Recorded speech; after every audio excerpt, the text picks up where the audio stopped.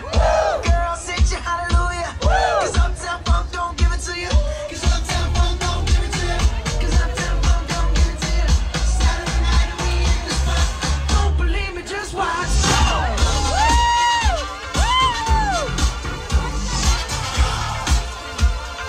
Don't believe me, just watch.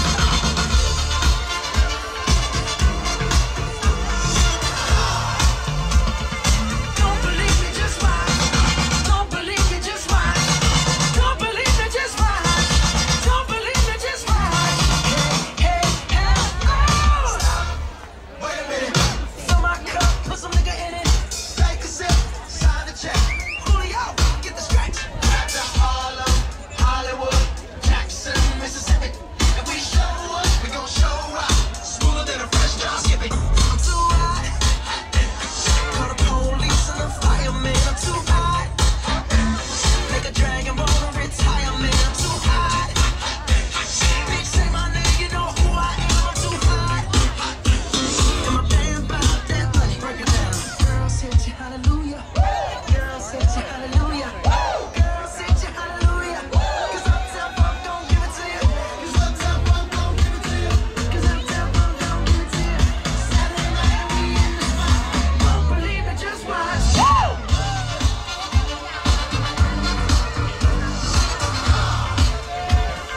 Don't believe me, just watch.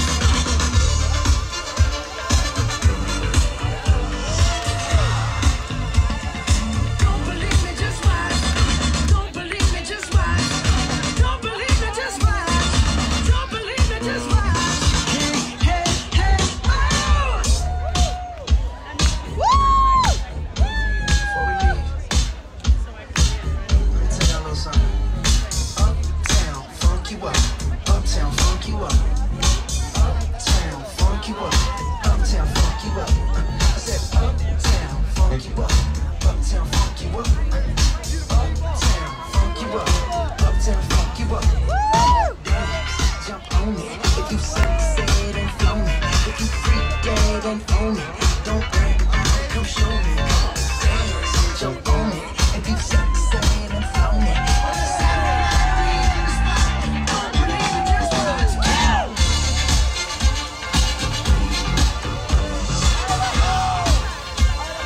Don't believe me, just watch.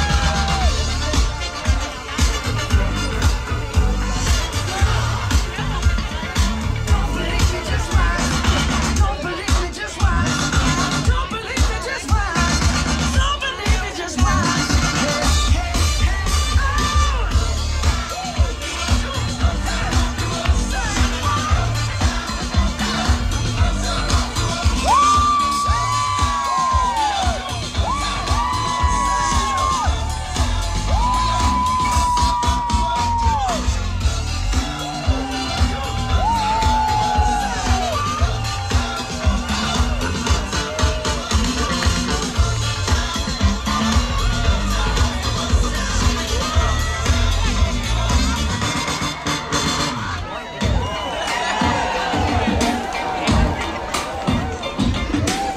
I used to bite my tongue and hold my breath. Scared to rock the boat and make a mess. So I said quietly, agreed politely.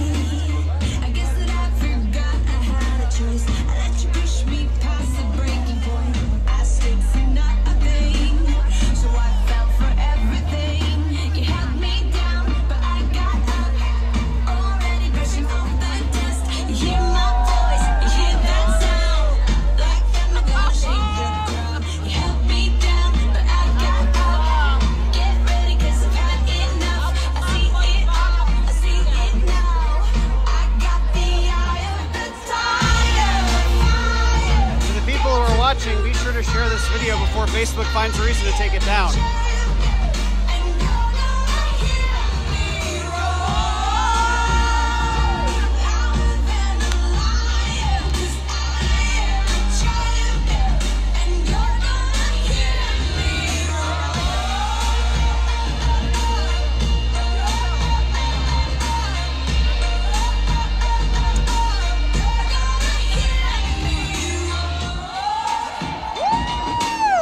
Now I'm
news to share? Basically just raw all the way through, right? The cable news will show, if they show anything, the cable news will show like 90 seconds or something, right? So I live stream beginning to end, you know, so they can't take anything else.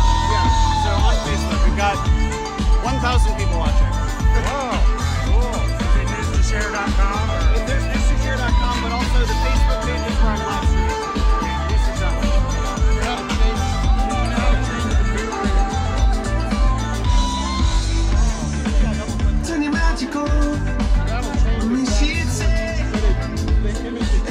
Oh, I understand. You mean the vlog? Yeah. You have to do it after you take the photo. Yeah, once you take the photo, you can go. It won't let you do it like.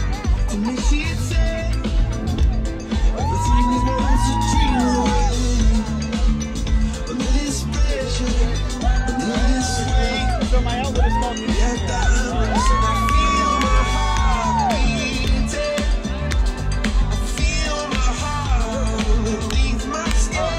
I try to live the cable news always cuts it down into like, you know, the most interesting. I try to build these things.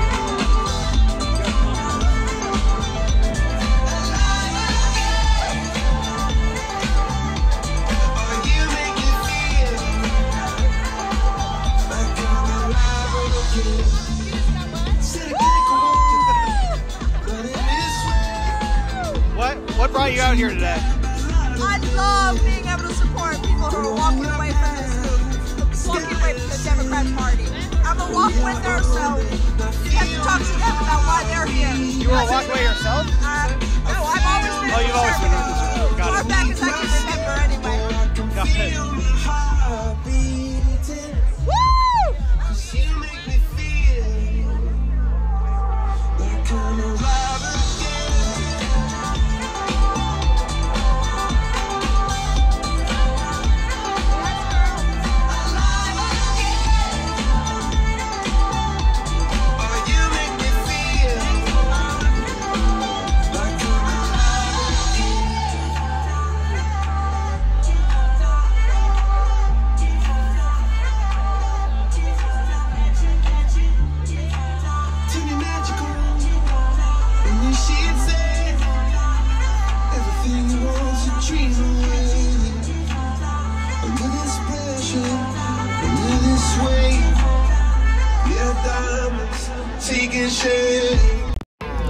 Weird. I don't know what just happened, but now it's telling me that I went from 1,000 to 0 live viewers like in a second.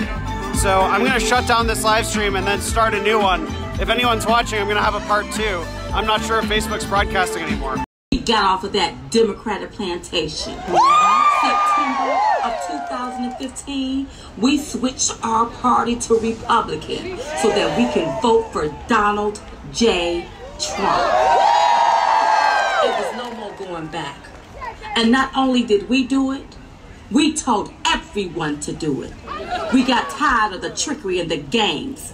We got tired of being hoodwinked and bamboozled. Amen. Being lied to by the Democrat Party.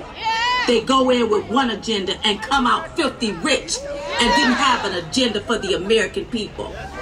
We didn't like it, so we done something about it. We didn't wait for them to come and tell us more lies and fan flies with hot sauce. And when we switched, that was the best thing that ever happened to us. And we've been up there to Congress. We even went by to see Miss Maxine. She had no time for us. We, the American people. And you think I want to stick with a party that don't have no time for we, the American people? No! These progressives. I call them Democrats or Dummycrats that have ran these cities into the ground. Extreme poverty. People in despair. And all they do is sit on their high horses and fight for illegal aliens instead of we the people. And here's why we were Democrats.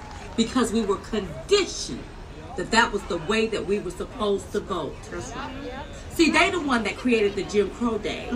So they had you thinking in your mind that if you don't vote for them, you won't eat. You won't be able to make it. You won't have any job opportunities. That's right. But we set up under a black president for 8 years and people couldn't eat.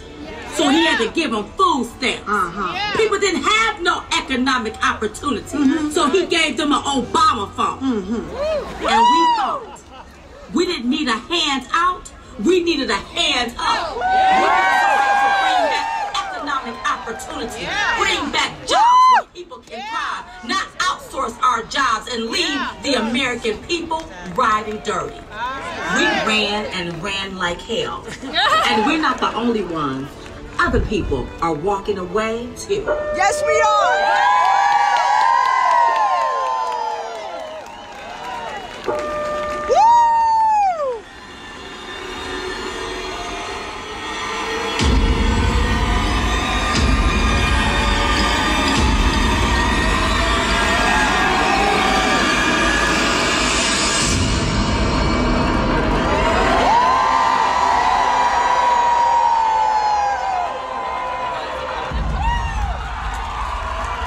Once upon a time, I was a liberal.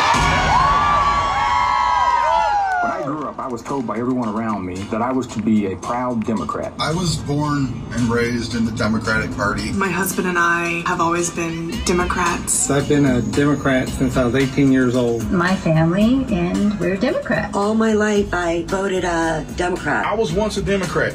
Ignorant. All my life, I thought I'm a Democrat. Registered as a Democrat. Liberal Democrat. The Democratic Party. Liberal. Democrat. Democrat. Democrat. Independent. Democrat. Democrat. Liberal. Liberal. Independent. Democrat. Democrat. Democrat. Liberal. Democrat. It's been evolutionary, and it's been a lot of research and a lot of opening and expanding of my mind. The leftists want us to believe that everything that's conservative is racism, but I'm a testament against that. We were taught that Republicans were evil. And I decided I need to learn about the Constitution a little more. So I started doing homework. Started educating myself. Start reading a lot of history. I do a lot of research. Look stuff up. Uncovering the truth. And then I realized that there was a mass brainwashing going on. Republicans hating black people, gays, women, Muslims, Mexicans. When I really started looking into all of this, I realized it wasn't true. But they're writing articles anyway. That the things I heard on the news and the things I saw on the ground were two different things. I was so angry at how much I was lied to by the media. There's a heavy indoctrination process that's been going on. I allowed myself to be manipulated. I watch and these lies are just repeated over and over and over again. Trump's racist, Trump's racist, Trump's racist. That I was being brainwashed by the media. It blew my mind to know that I was so blind. They don't want us to be rational. They want everything to be an emotional trigger response. The Democratic Party, they're the enemy of everyone. Gay, straight, black, white, everybody. It's all a sham. Democratic Party is more of a cancer and more of a manipulative force. What the Democratic Party stands for is not what I believe in. From immigration to everything, they are just a disaster. Anti-common sense. My eyes are opened. Once I started educating myself, realized that Democratic Party is especially good at identity politics. Divide, separate, conquer. And the Democratic Party throwing out socialism as an option. I'm not voting for socialism, even if you throw the word Democratic in front of it. Wake them up from the brainwashing, because that's what it is. I have been part of the problem. I'm starting to see it now that the Republican Party is geared more towards my own personal beliefs. The Democrats have stopped telling the truth. I finally decided to walk away totally and become a free thinker. I took the red pill. And the second I started questioning things, everybody came at me. You are not allowed to think differently. I just put something out there and I'm immediately told to F off. People on the left are very hostile. That I should die. I lost my job. My family should die. Friends called my husband the N-word. And there's just hateful attacks and shaming. They want to shut me off. They want to shut me down. I was unfriended by my cousin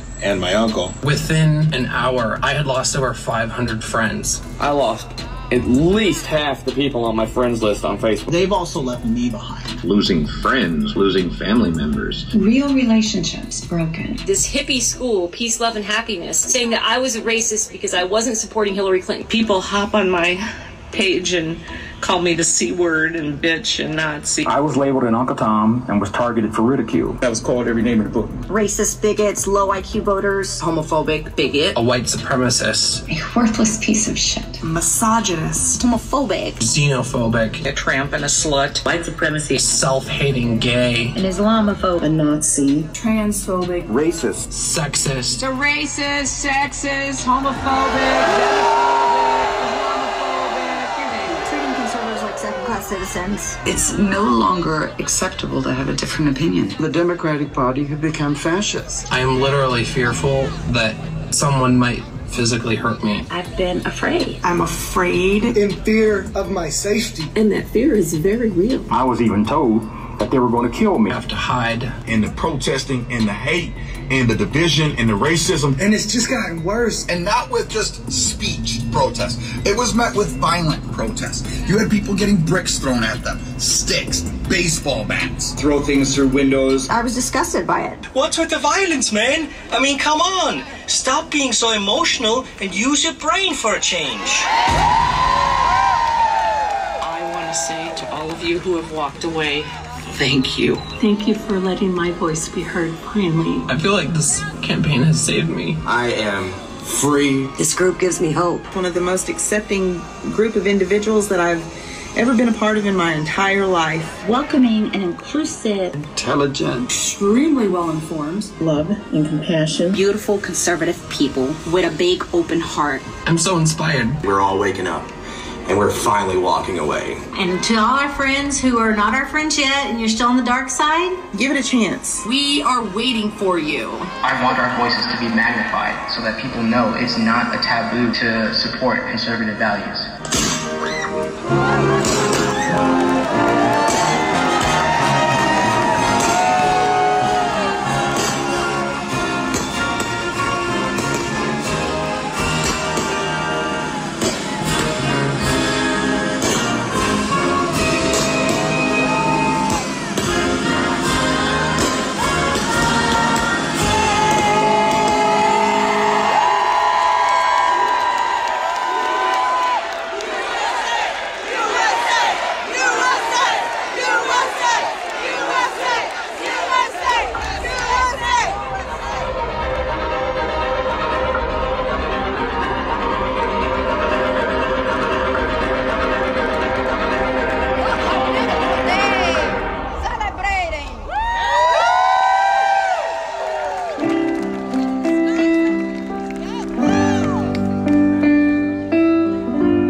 Oh, say, can you see by the dawn's early light what so proudly we hailed at the twilight's last gleaming, whose broad stripes and bright stars through the perilous fight o'er the ramparts we watched were so gallantly streaming, and the rocket's red flag, the guns bursting in air, gave proof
colors that unite us.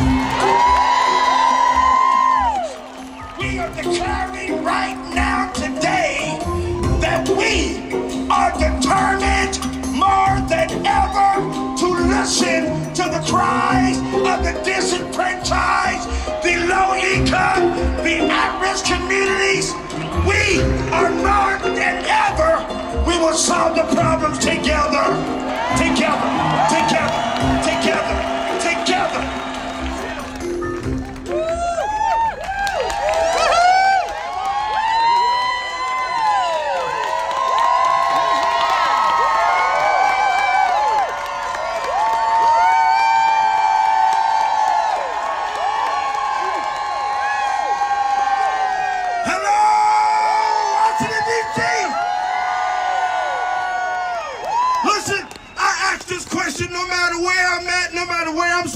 And I'm going to ask it again. Aren't you glad we elected Donald Trump to be the president? Yes,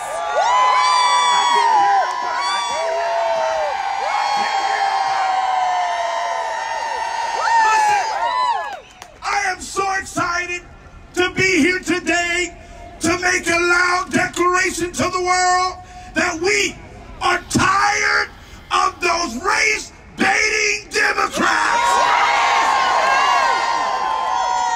We have made it clear that we will never sit back and let you destroy our freedom, our liberty, our justice, and the American way. If you believe me, shout yes. Listen, we are here because we're standing with Brandon, and aren't we glad Brandon stood up and decided to Listen, we're walking away from fake friends because, listen, if they stopped being your friend because you walked away, they was never your friend in the first place. And we are tired. And I saw a video recently of a black American. And listen, I'm happy that I call myself a black American. I was never in that. I never been to Africa. Listen, I'm proud to be an American. That's okay. Is that okay? It's amazing how we got to try to identify ourselves with cultures that we never. Listen, if I'm an African American, then you must be a Russian American or an English American. Y'all not saying nothing. An Argentinian American, y'all. Are European American? But I bet you I got just my Americans in the building today. If you are, show yes. And this is why I'm fighting. And I'm going to continue to fight. I'm getting on a plane right now. As soon as we leave here, Eric and Laura Trump and myself, we're going to Las Vegas. We're going to continue to fight in Vegas. We're going to win these midterms.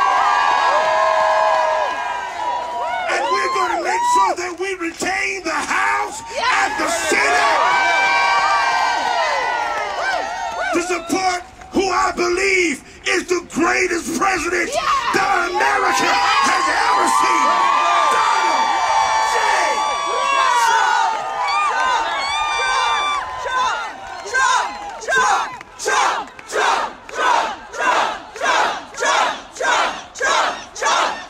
Somebody said, fire up! Sound fired up! And I will not back down. They done messed up by allowing us to speak here in Washington, D.C. because we are letting them know. Listen, I saw a video of a black man being bullied by a white liberal for wearing the Make America Great Again hat. Listen, I was talking to Casper backstage, who is a part of the Bikers for Trump. Don't y'all love Bikers for Trump? And as I'm talking to people, they get confused because I'm called Pastor Mark Burns. And they think that, you know, just because I'm pastor and we are the conservatives and we are the supposedly silent majority, that you can just step to any of us and we won't do anything about it. The devil is a liar. on every white, liberal, black, liberal, racist, fake Democrats, that if you step to one of us, you step to all of us.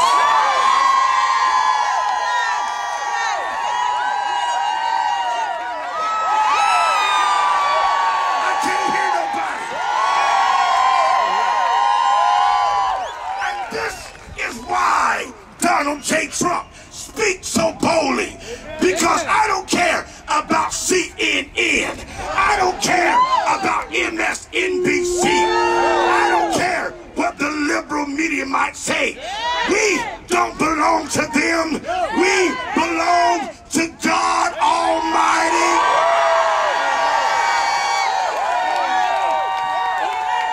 And this is a Christian nation, a God nation. This nation belongs to God. This is why they hate us. They hate us because they can't stop us. And no matter how loud they get, we get loud.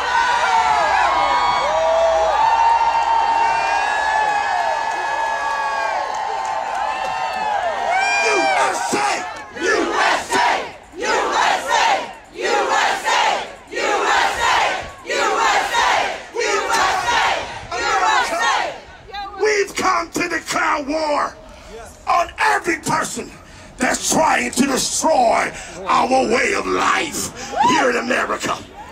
And this is why I'm so happy to stand with the walk away movement.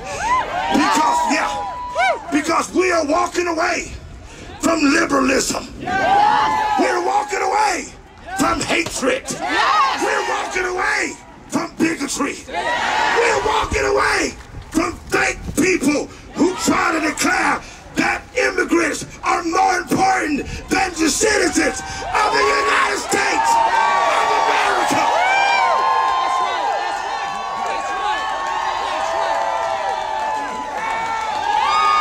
If you believe me, shout yes! If you believe me, shout yes! And this is why we're fired up, and we won't stop. We won't slow down. We won't shut up. We will never die. This is why right now they're even trying to take God out of our national anthem. Listen, if you hate bigotry, if you hate the division created by identity politics, if you stand with Americans, let me just say it like this. The walkaway movement is simply this. It doesn't matter if you're black. It doesn't matter if you're white, brown. It doesn't matter if you're yellow or red. It doesn't matter if you're gay. It doesn't matter if you're straight. It doesn't matter if you're Christian or Jew or Muslim. If you love this country and you fight for the United States of America, if you're declaring that I love America, then you are part of the walkaway movement. Walk away! Walk away! Walk away! Shout it! Walk away! Shout it! Walk away! Walk away! Walk away! That's right! Walk away! I'm going to say this, and I'm getting out of here. I'm heading on a plane. We're going to Las Vegas. We're going to Missouri. And we're going to make sure. The President Trump said to me, he said, Mark, we can't win 2020 until we win 2018. This is why we're fighting. This is why I'm thanking the walkaway movement. But they're trying to take God out of our national anthem. They're trying to take God out of everything because they want to declare that this world was made just by man. And that's a lie. If you believe it, shout yes. They're sending little children home with little slips. They're sending children home with little slips saying, you don't have to say the Pledge of Allegiance because it has God in it. Have y'all heard that? How do you agree with that? And so right now, let me declare that I, Mark Burns, pledge allegiance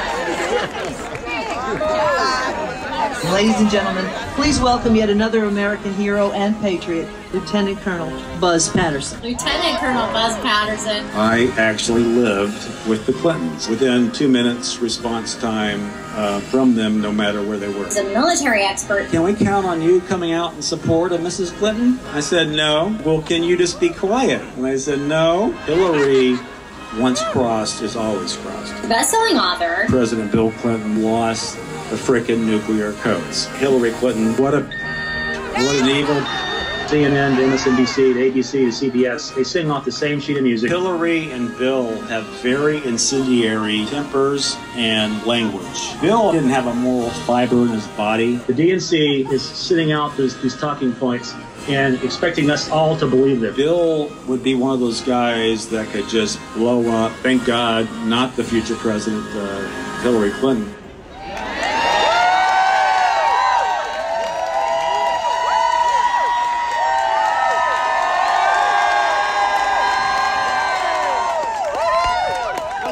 Walkers, hey! I love this. Patriots, Washington, D.C. God bless you guys for being here. Yeah, I'm Buzz Patterson. I'm a retired Air Force pilot. I used to work right over there at the White House for Bill and Hillary Clinton, okay? I had a bedroom and an office in the White House for 2 years. Carried the nuclear football. Got to know them intimately. Okay? Not with her. Not with him either, okay? I probably was one of the few that neither one of them did, right?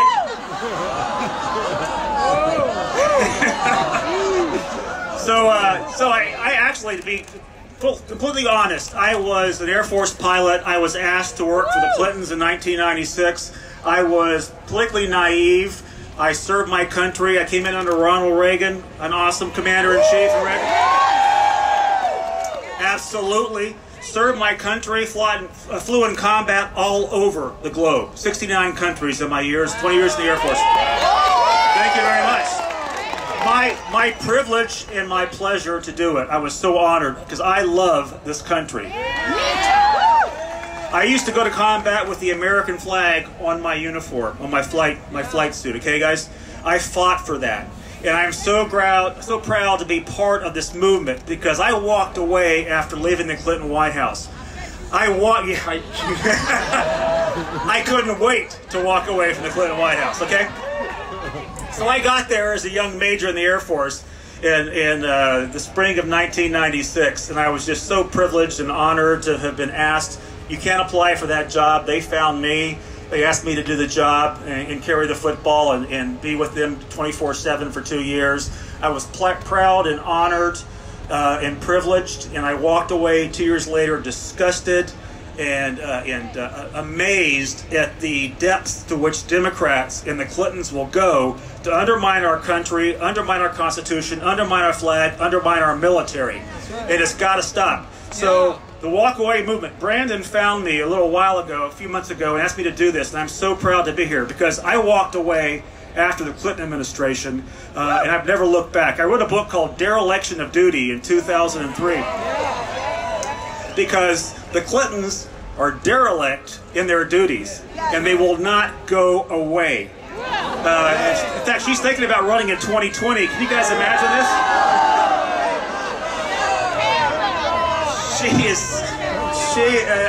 I mean, lock her up! Lock her up! Lock her up! Lock her up! Lock her up! I haven't been back to DC in quite a while, and I used to live over there, and now I'm back at the scene of their crimes, okay? Not the scene of the crime, but their crimes, and they're still getting away with it, okay? So now we're in the walk-away movement, so my question to you guys is, where are we walking to? We've got to walk back to what this country stands for. The Constitution, the flag. So Brandon's got us on the right foot, right? We're walking away. We've got to think about walking to, as Pastor Burns just said, we've got to walk back to no hyphens in how we describe ourselves as Americans, okay? We're not gay American. We're not African American. We're not white American. We are Americans. That's what we've got to walk back to. And this is the first step in doing that. We've got to take this country back. We are right there on the edge right now. And the midterms coming up in a week and a half, they are essential. And God bless Donald Trump. You know what? I was a surrogate for him in California in 2016 during the campaign. And you know what? People asked me why I wanted to support him. I said, you know what? I want a guy to come in and just break shit up. Break our stuff. This is all beautiful. Washington, D.C. is beautiful. Drain the swamp. We've got to break this up. And Donald Trump is how we got there. We're going to break shit up. And walk away is how we get there. God bless you guys. We'll see you later on. God bless America.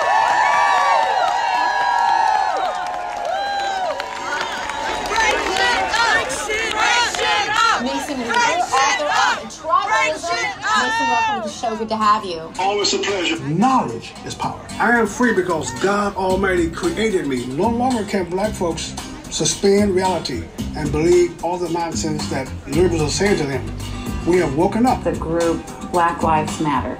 They need to know it really means Black Lives Matter. The Black Lives Matter organization does not matter. It is just a racist, self-hating group of black people who believe that white folks are superior. Stop going to this deep well of depression that's put on you by someone else and telling you cannot take care of your family. You Democrats who have saying for decades you're going to help me has ushered in policies that made me poor. All of a sudden, these mean, racist Republicans have put food on my table. We're right if we stand up, and every time we show up, we win. God bless you.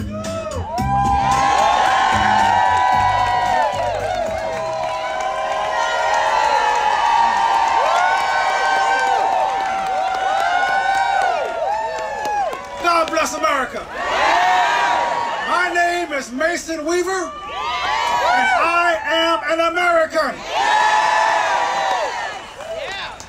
I want to tell you something. I want to tell you why you never see a mild-mannered, easygoing, laid-back black conservative.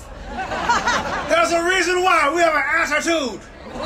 We know what liberalism will do to your family, to your culture, to your race, to your nation. We are trying to warn you. The only power you have is to crush the idea of liberalism. I walked through before most of you were born. I went to Berkeley. I studied sociology by Melvin Newton, Huey Newton's older brother.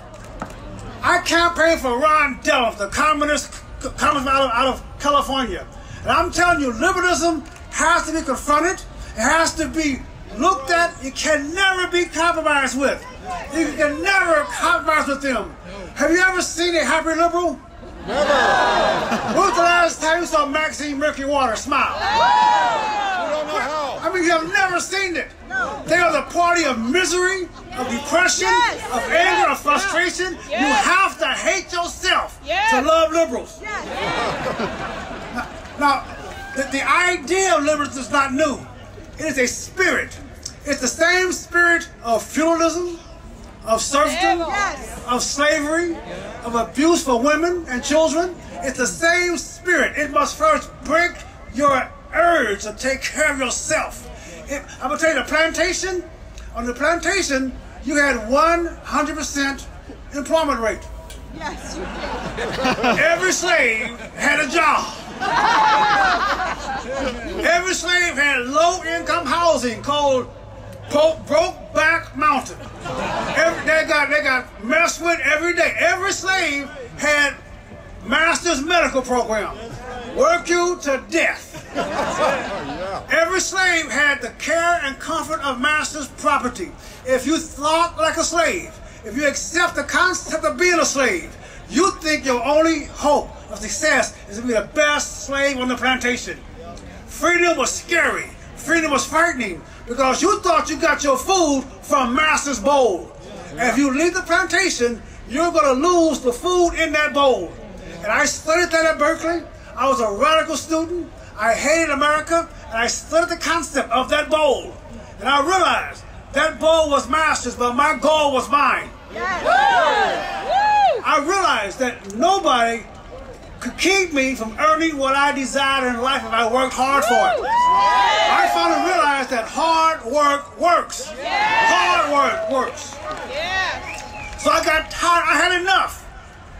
I had enough of my party, my friends, my associates telling me that I was less than a man, that every problem I had as a black man required a white man to do something. That was odd. I needed more money, so I had to go and say, I need a minimum wage. Are you kidding me? Nobody talks about a maximum wage. I want a maximum wage. I don't want low-income housing. I want high-income housing. Are you kidding me? I don't want to have I want nobody to take care of my child with me. I want a woman I can be married to 33 years. Success, we have the greatest culture on this planet for one reason. We have the greatest culture because we're the greatest people. And I want to make an announcement to those clowns walking up the coast of Mexico right now. America is for Americans and our invited guests only. You know, are you telling me that we have to accept the concept? Accept the concept that what I have doesn't belong to me. My money I'm not entitled to, but somebody else is entitled to it. They want you to hate unity. They want you to look at yourselves as white and me as black and not be able to communicate.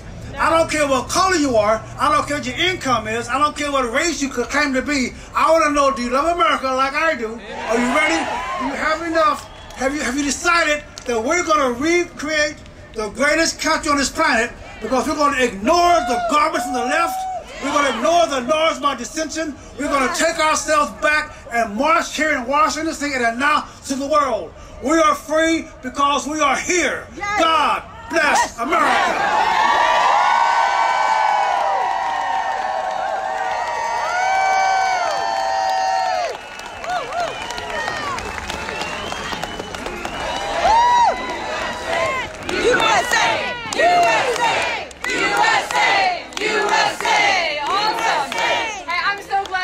Enjoying this today. We've had some amazing speakers, but now we want to hear from you. Tracy Beanz is out in the audience somewhere. Beanz, where are you?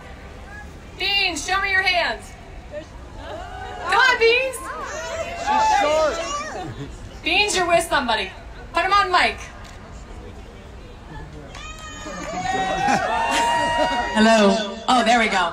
Hey, I'm here with a walk away. This is Tracy Beanz. I'm here with a walk away. Tasia. Why did you run away from the Democrat Party? I ran away from the Democratic Party because I didn't like the idea that I had to be a victim perpetually throughout my entire life. And when did you make this decision? During Occupy Wall Street. And I saw communism in action. And what have you done? Have you, activism-wise, have you gotten? I'm a warrior on Twitter every day. I have a channel that just posts news clips called African Americans for Trump. And pretty much I just follow what's going on, and I want to work with Candace Owens, actually. Well, good for you. She's not a bot. One more. We've got one more walk away. Thank you. Hello. What's your name? My name is Meryl Chang. And why did you walk away? I walked away because I saw injustice. I saw people being divided from people. And that's not what America is. America is all of us. All of our differences. A kaleidoscope of diversity. Oh my gosh, that's beautiful. Have you found your new family?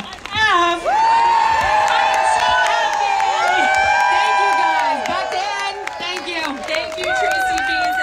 All of you, because this really is your movement. It's just absolutely beautiful. However, we actually have a very special surprise, a name in the country that's known very well. Mike Flynn Jr. is here and wants to say a few words.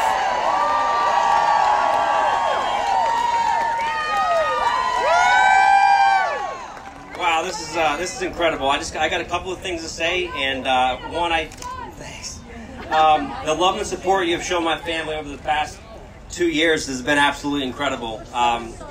We've definitely received your letters, your messages, all your tweets, and we can't thank you enough for for donating to our legal defense fund.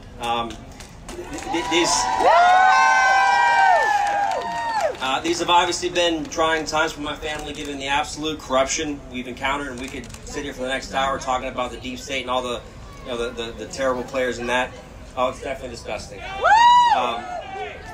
I'll leave you with this. Stay tuned after December because you haven't heard the last of General Flynn.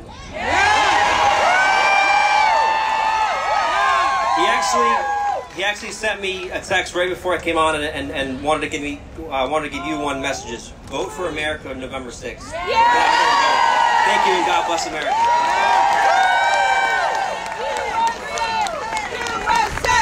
USA! USA! USA! USA! USA!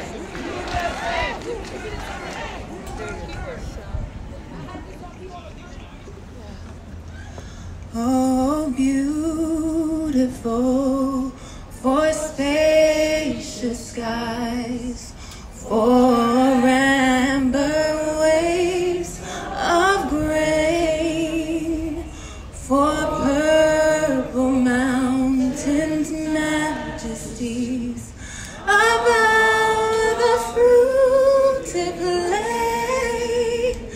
America,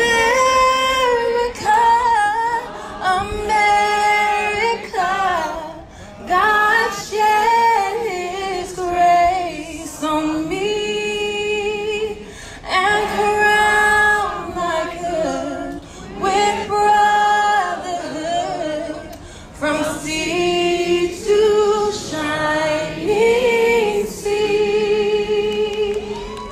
Oh, beautiful for pilgrims' feet, whose stern impassioned stress and thoroughfare for freedom beat across the wilderness. America, America, God shed His grace on thee and crowned thy good with brotherhood from sea to shining sea.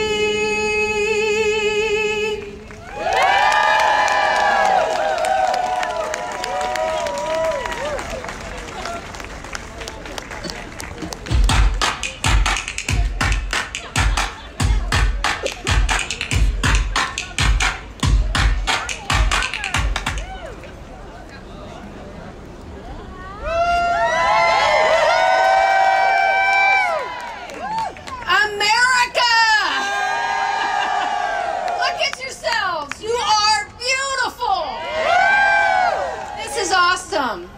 I am so proud to be here. And of course, I'm also a very proud mommy. That was my baby girl, my youngest, Shea, who just tore it up. Yeah. Well, I'm just so honored to be here today, to be a part of this. I am actually, I thought I had my walk with shirt on, but I don't. I have, these bots are made for walking. Yeah. But I'm a walk with, and I've been a part of the campaign since the early beginning, and I do a lot of the marketing up in here. And so you probably might have heard my name or whatever on our Facebook page. But I am, I'm a representative, right, of the white, middle-aged, I said it, female, right, conservative, Christian, right, and I love diversity. I would die for diversity. You know, there's some things that people will die for, and that's probably one on the top 3 for me. See, Democrats, the left, would say that I'm a homophobe, that I'm a racist, that I'm a sexist. they would say a lot of things about me that are not true. But I'm going to tell you right now, you know, I'm not those things. I have a very diverse family, obviously. I can't bear a black child and be a racist. That's my baby. I'm saying that's my baby. And I will die for this nation, for our diversity. When I look at this flag, come on, that is America. Your faces made that flag. They can't deny us. We're here and we're not going away. We're not bots. Come on. See, you can't argue with the picture. That's why they won't show the picture. But my daddy told me something when I was really young, and he said, Tonya, you turn that damn picture down and you watch, or I'm sorry, turn the volume down and you watch the picture does not lie. Now look left and right. We are standing together for unity, civility, and for love. We choose love over hate. I don't care how vile, I don't care how disgusting and how hateful, we will not win this returning evil for evil. We love over evil, period. And there is no compromise in that. So I'm not a bigot, I'm not a racist, I'm not a homophobe, I'm not a sexist. And you know what? I am not a nasty woman.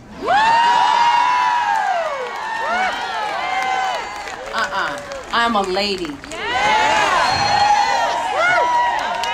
I love my president. And I voted for Trump. And my bipartisan black husband did not make me vote. Bring back the ladies. Yes, bring back the ladies. Girls, it's time to have some class. Right? Time to have some class. Yeah. Let the boys be boys. Yes. So what's at stake? What the culture is attacking is the thing called esteem. See, I'm 50 something. I'm not going to tell you how much.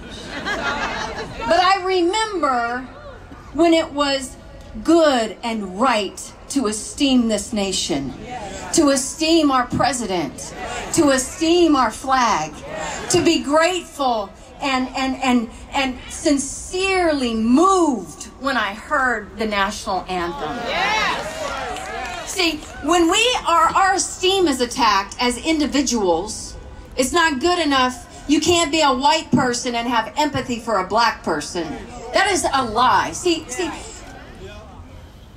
when we call evil good and good evil, we're a hot mess. There has to be some solids, some immovables.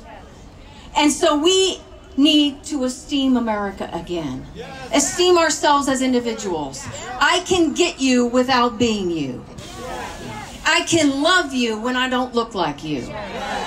And I will live and die for you because we are Americans. Amen? God bless America. Thank you.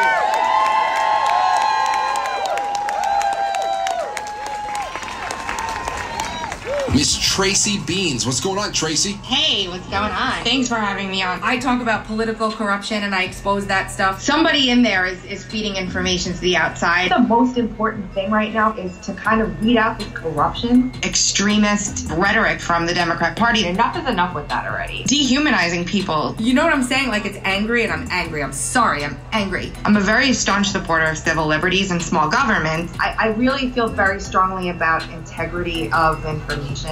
An interview with Brandon Straka from Walk Away, which was fantastic. This deal is not like this little box. This is massive. Inadvertently red-pilled like millions of people with this one, that's for sure. I wanted to focus on doing this and saving this country. The most striking about everything that's going on right now is how interconnected everything is. We're a community of love, guys. That's where it all is. That was such a great introduction. Thanks for being here.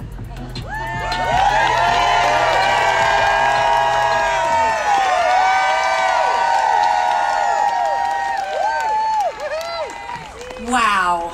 Oh my gosh.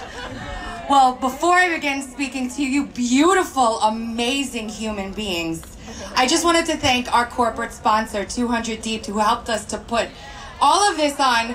Go to 200deep.com to check them out. I mean, we couldn't do it without people like that. Thank them. Also, my good friend Amy, who designed all of this beauty that you see behind you. Thank Amy with a round of applause real quick.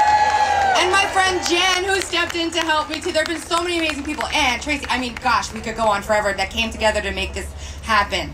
But what I want to talk to you guys about today is kind of what I feel like led you here in the first place. Truth. We're not finding that on the mainstream media. We've had to start relying on ourselves to do the work to figure out what the hell is actually happening. And I've been blessed and been crowd supported to be able to make this my career. This is my job. How lucky and blessed am I to be able to do this. Thank you. And we do it by looking at even what they give us and actually figuring out what it actually means and then trying to communicate that to you with integrity of information. If you all didn't find the truth, we would still be sitting on our couches. The propaganda isn't working anymore. Citizen journalists are the new media in this country. There are probably hundreds of you in there right now. Your Twitter feed is the new CNN. How many of you guys go to Twitter and find your favorites to figure out what the actual is going on? Anyone? I have dedicated the rest of my life to making sure that there are no protests behind us. Screw them, we're not bots. Make some noise, drown those assholes out. Make some damn noise. I'm sick and tired of that nonsense.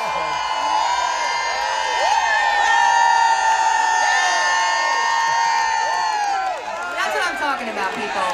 This is USA! USA! USA! USA! USA! USA! USA! USA! USA! Thank you. That's what I'm talking about. Look at this. I'm like, oh my God. I mean, this is an amazing time to be alive.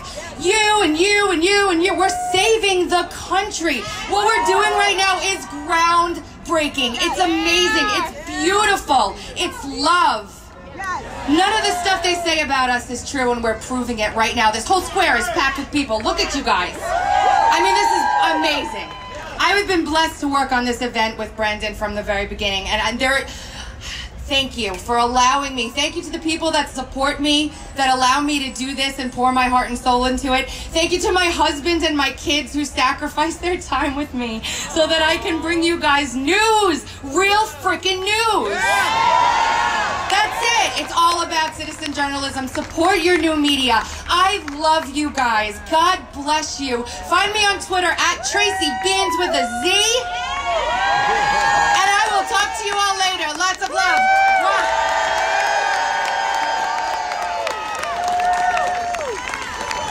Brenden Dilley is a patriot, an activist, an author, a coach, a popular social media influencer, a former congressional candidate. Brenden, how are you doing today?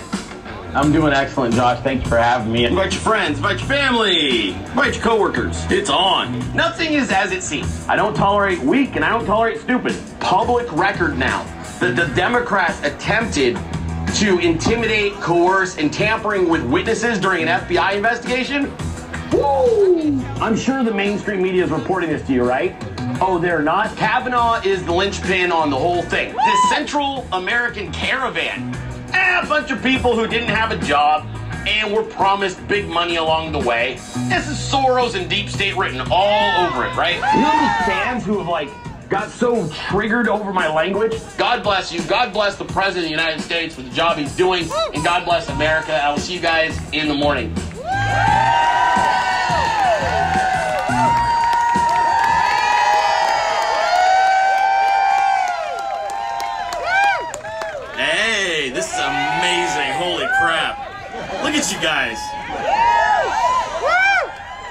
to say, give me a second. I've had a hell of a journey to get to this point in my life, and I couldn't be more honored than to share it here with you guys today. We love you. You're amazing. Oh my God. Hey, you guys remember, you know, I'm old enough to remember when if you wanted to switch political parties, you just filled out a voter registration form, right? Remember that? Yeah. Now you have to march on Washington because the Democrats didn't want to let you leave. Yeah. It's insane.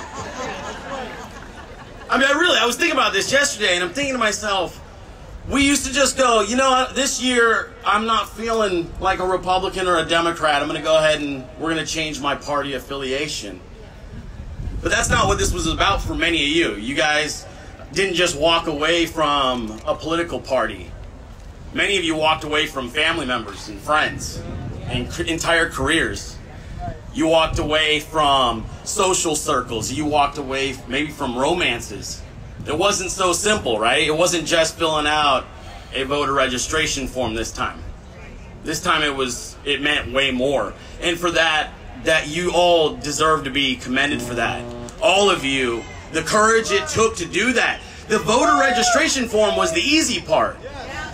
That was the easiest part in this entire damn process. The hard part was stepping up and stepping to the plate for your values and what you believe in this country. And that is something that deserves to be celebrated here today. That's what walking away was all about. It was walking away from a certain mindset, a paradigm of oppression, of division, and all that other bullshit. All of it. And saying, you know what? I'm an American. We're all Americans. I don't want to be identified any longer by my color, by my race, by my gender. I'm done with all that shit. I am here because I'm an American and I believe in this country, and I'm sick of being identified by all of this stuff that keeps us from having conversations. You know, I was thinking about before I came up here today, I said, am I gonna curse? Because I'm kind of known for my mouth. And for those of you who watched me, I don't.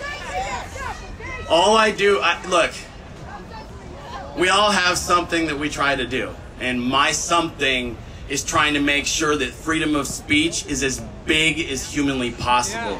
I don't want those walls closing in where you're not allowed to laugh at funny stuff anymore. You're not allowed to make jokes. You start taking yourself too seriously. And next thing you know, you're identifying as a gay toaster, and it makes no sense. And it makes no sense. And then we're all confused and forgetting what this was really about, which is about being Americans, about supporting one another, and about freedom. Absolutely. Gotta have that freedom of speech, man. That's how you enjoy your life. You gotta have some levity back in this country. Have some conversations again. Have some laughter again. And we're almost there. Every day. We're getting there every day. The 2016 campaign never ended. It just continued. And all of you stayed fired up. You recognized this battle was expanding. And we were taking more and more people and waking them up to what it means, what liberty is actually all about. And liberty doesn't involve color or gender or sexuality or any of that. Liberty is about freedom and self-expression and respecting one another enough to know we've got a constitution that protects all of us, all Americans under God. I just want to take a special moment to say a few thank yous. Thank you to Brandon Straka for the courage to create this.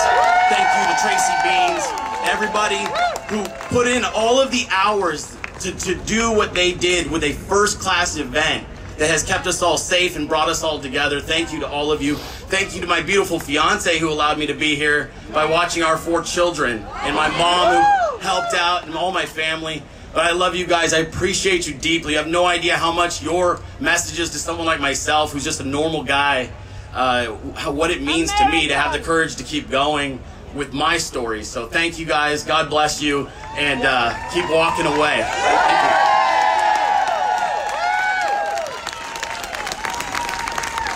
I decided to make a video about determination. My name is YG Nyghtstorm.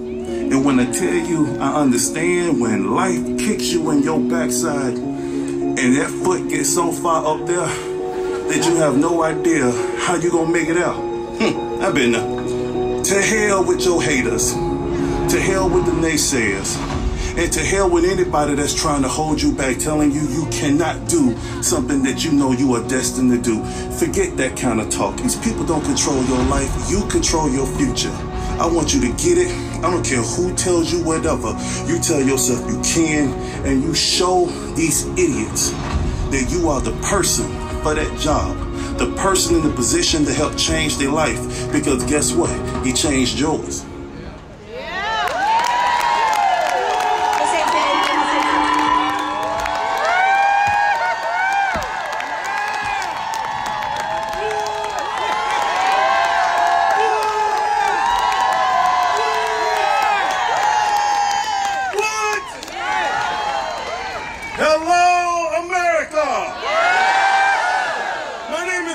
Nyghtstorm and greetings from Washington, D.C. Now, firstly, I travel around the country and I talk a lot to people. But what I want to do first is I want to say thank you. Thank you. And let me tell you why I'm saying thank you. It's because 26 years ago, when I was 19 years old, I was actually homeless and sleeping on the streets of Atlanta. It was in weather like this, and it was cold, and it was raining, and I was sleeping on that street. And I would tell you something, at that moment, I had wanted to give up on life. At that moment, I thought that God did not care about me. Because if he did, why was I in such a situation where I had no power? But one thing kicked into me, and I said, I'm going to give this one last chance. And I said, Lord, please, give me the energy, the opportunity to change my life. Yes. And I will give my life to you. Amen. And I want to tell you, I worked very, very, very hard.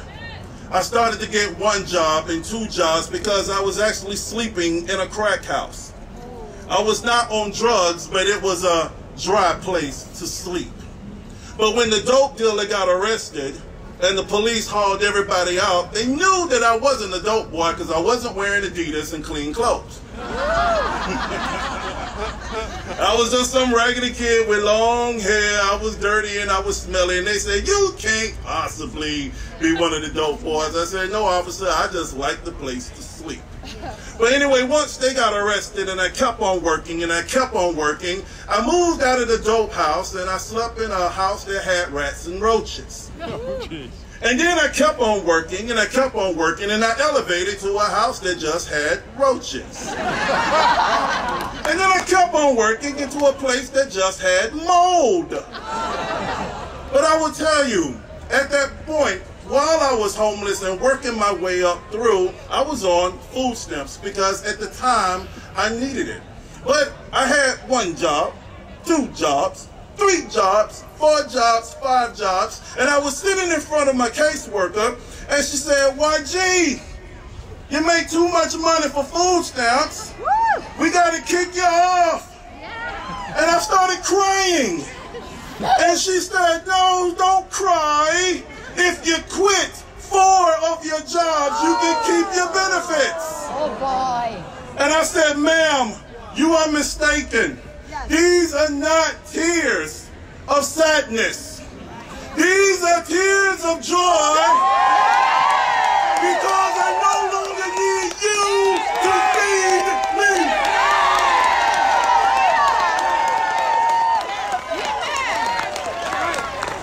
Now, I don't know about y'all, but I believe in independence. I believe in power, and I believe in working for what you got. And at that point, I walked up out of that place with my head held high and been taking care of myself, my 7 beautiful children,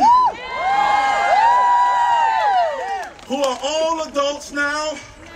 They love God, they love their country, and they love Americans. And this is why I'm saying thank you, because it was through hard work. It was through the love of fellow American citizens, black, white, Jew, Gentile, everything in between, that helped support this man standing in front of you right now.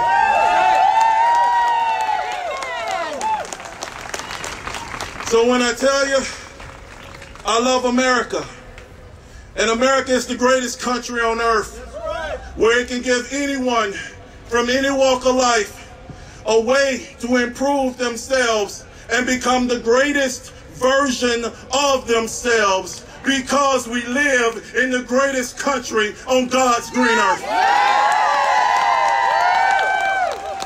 So I'm going to wrap this up and I'm going to conclude, because this crowd is beautiful. And there's so many people that hate, who threatened and said, well, YG Nyghtstorm, if you go to Washington, something's going to happen to you. Well, I'll tell you this. I hear the threats. I don't ignore the threats. I'm just not intimidated, because I wore my Trump shirt. Bring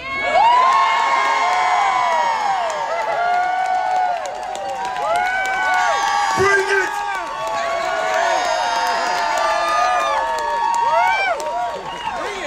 So everywhere I go around this country, in support of our president, I always do a nice power pose.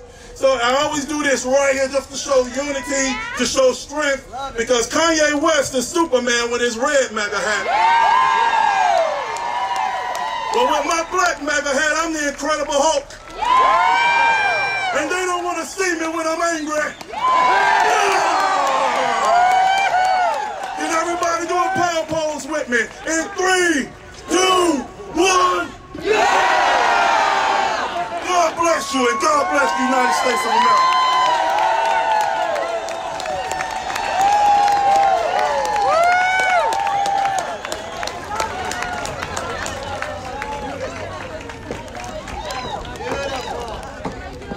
Awesome! So guess what? We want to hear from, who do we want to hear from next? We want to hear from you again! Where's Beanz? Where is Beanz? She's going to spill the beans. She's in the house somewhere. Tracy, where are you, girl? Who you with? Who are you with? It's not Beanz, it's the other Tracy. Oh, it's the diva! Oh my God, the real diva's in the house. Diva, wave your hand. Where are you? Right up here. Where? Yeah. There. All right, Boneta Diva. Who do you have with you, Diva? All right, awesome, everybody. What's your name and where are you from? I'm Tonia, and I'm from Minnesota. Minnesota in the house. Tonia, what brings you here today? I grew up Democrat, and I went off to college, and I didn't realize there was another option. So I learned, I informed myself, and here I am. Excellent, thank you so much for being here, Tonia. So tell the Democrats a message. This is your moment. Seize it. You suck. Give it up for Tonia! Diva, I know you're out there. Who else you got going to talk to us today? What's your name? Where are you from? Hi, everybody. I'm Tammy Gore from North Carolina. North Carolina in the house. I know you can't tell, but I'm from New York. So, what our accents are different? Our accents are a little different. Now, tell us what brings you here today.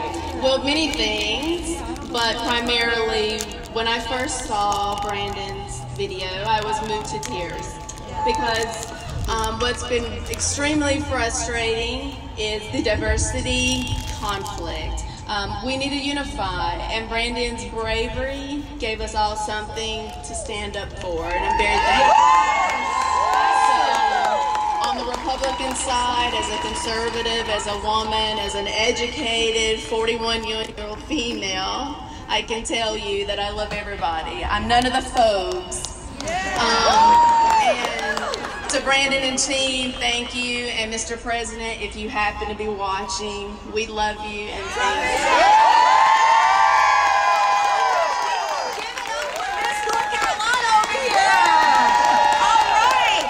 I cannot top that, so I'm going to give it back to you, Ms. Ms. Vandersteel. Well, thank you, Boneta Diva, folks. These are the stories that you guys have. They're just simply amazing. They're beautiful. They're heartfelt. Please go back home and share these with your family. Share this experience. Share these live streams, because we have coming up next Gary Humble. We've got a little music. No, we don't have music. All right, someone else.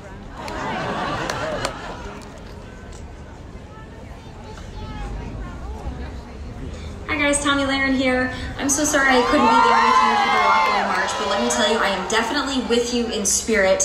When Brandon asked me to be a part of this movement, a part of your march, a part of the Walkaway family, I jumped at the opportunity because I believe what Brandon's doing and what all of you are doing is so important. Now, when we talk about walk away, we don't just mean walk away from the Democratic Party and become a conservative. In fact, that's not what I want for you. I don't want you to become a conservative or a Republican just because we believe that that's the best option. I want you to become a conservative or Republican if that's what you identify with, if that's what you feel aligns with your values and with everything that you hold near and dear to your heart. Now, I'll tell you this, I'm a conservative because I believe in limited government. I'm a conservative because I believe in personal responsibility. I believe in strong borders. I believe in international security. I believe in national security. I believe in lowering your taxes and allowing you to spend more of your hard-earned money the way that you see fit, not the way that the almighty government sees fit. So that's why I'm a conservative. That's why I'm a Republican. That's why I voted for Donald Trump. That's why I vote for Republicans in general. But that's how I feel. I identify with that movement and that party.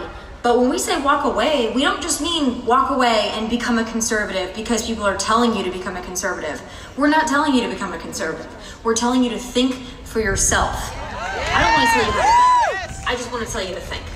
So I hope that through this movement, through walking away, you'll realize that what it really means at the core of everything is walking away from anyone who told you that you weren't enough, that you weren't liberal enough, that you weren't conservative enough, that you're not young enough, that you're not old enough, that you're not pretty enough, that you're not fat enough, that you're not skinny enough, that you're not enough. I hope that you will walk away from that too, because the truth is you're more than enough.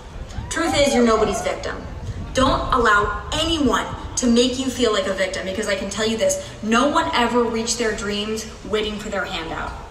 No one ever accomplished anything that they want to accomplish in this life, in this country, in this world by feeling sorry for themselves. Victimhood's not cute. So I encourage you to walk away from all of that. I encourage you to walk away from all of the people that drag you down, that have the horrible vibes, the horrible energy, that tell you how to think. Because the truth is, you can think for yourself. You're strong enough, you're smart enough, you're American enough to do just that. So guys, walk away, find your true path, find your true calling, and thank you so much for your support of me, and know that I'm right there with you, and I got your back always. But those are just my final thoughts. God bless.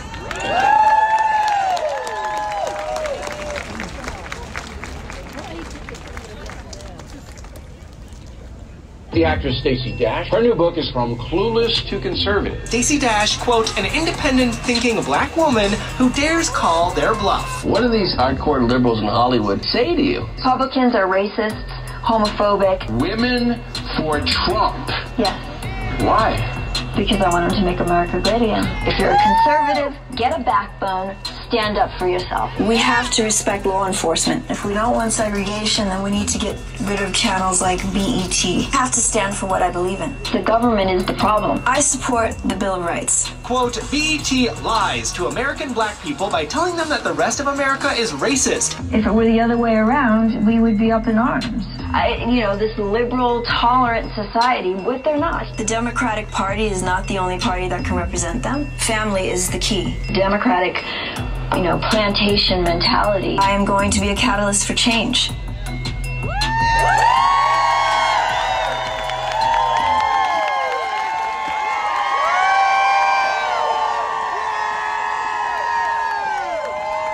America great again, baby. Thank you so much for having me. I want to first thank God for Brandon Straka for doing this great thing and unifying us, because that's what's most important. Because it's not about the color of our skin, it's not about our gender, it's about what we believe in.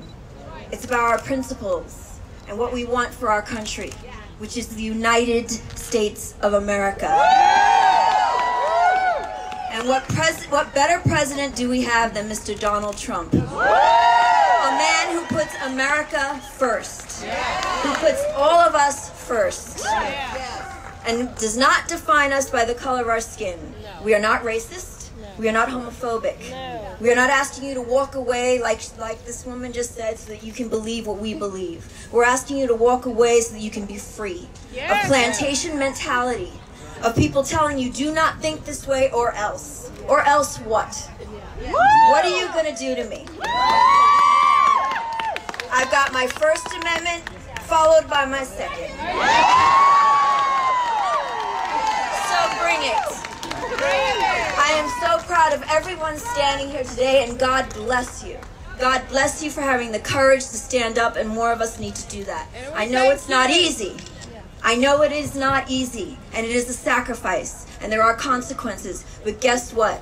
What God wants for you, no man can keep from you. So this fear mongering that they're trying to impose upon us, don't take it.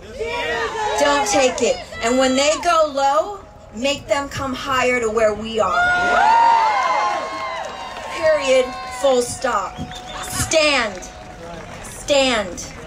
Have the courage to stand. I was a Democrat. I got blacked into voting for Obama. What did I think? Wow, the first black president. This is going to be great. He's going to unite us in a very profound way. And what did he do? He divided us. He was not for us. He was the Trojan horse of the Democratic Party. And then here comes who? Hillary Clinton. Really? What are we, stupid? I don't think so. So what did we do? We picked the man who's going to fight for us and win. And that's why we win. And we are continuing to win. I just spoke to a bunch of youth that are going to be the future of this country. So while we're making America great again, they're going to keep America great. And that's what we have to make sure that we do. We make sure that there are the people under us that are youth, keep America great again. Have the courage to stand and understand that this fear-mongering is not going to work. It's not going to work. You're not going to bully us. And we have the guns. So cowboy up, everybody. Okay? Thank you very much. I don't know. Oh, I've only been speaking for 2 minutes. So I'll just briefly say, my whole life changed when I put out a tweet in 2012. Vote for Romney, the only hope for our future. The next day, everything was different. I was a house nigga. I was a coon. I was a traitor to my race. I was an Uncle Tom, who, by the way, is a hero, so thank you very much. I was blacklisted from Hollywood. No one wanted to hire me. Why? Because of my politics. Who do you think you are? I was called a black white supremacist by Chelsea Handler. So what you're saying is that in order to have an independent thought, I have to be white and democratic? No. Excuse me, I didn't mean democratic, because they're not democratic. They're Democrats. Okay? No, that's not it. That's not tolerance. And that's what we have to be. We have to be tolerant. We cannot fight them with identity politics and intolerance. That's not going to work. We're smarter than that. They play checkers, we play chess. And that's what's important. 3 moves ahead. Okay? Not here, king me. No. And we have to do it together. Yeah, bro. We have to give it away. We can't keep it to ourselves. We have to bring each other up. We have to live a life of abundance while we inspire others to do the same. We can all achieve that dream. There is no limits to what we can do, to what anyone can do. There is enough to go around, not like they say. And we don't want a bunch of free stuff. We want to work for it. We're perfectly capable. We like to work hard. Bring it. Because what does that do? That builds our character. That makes us strong. That gives us a strong identity. And that identity does not come from this, does not come from this, does not come from this. It comes from what's inside, which is all of our God-given rights. And that God is, however you worship that God is of love and tolerance and no judgment. and forgiveness.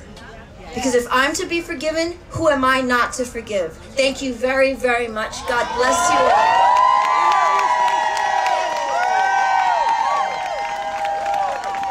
I am so excited about the walkaway movement. Brandon, power to you, bro. Love you, man. Thank you so much for starting a great movement. So awesome to see everyone on this page speaking love and humility and with respect and without fear of repercussion, speaking what you believe. It's way past time we do that. It's time to get back to civility. And guys, to be honest, I just want my America back. So I'm so inspired by what I'm seeing on this page. I wrote a song. I'll give you a chance to guess what it's called. If you guessed Walk Away, you are awesome. And so here it goes.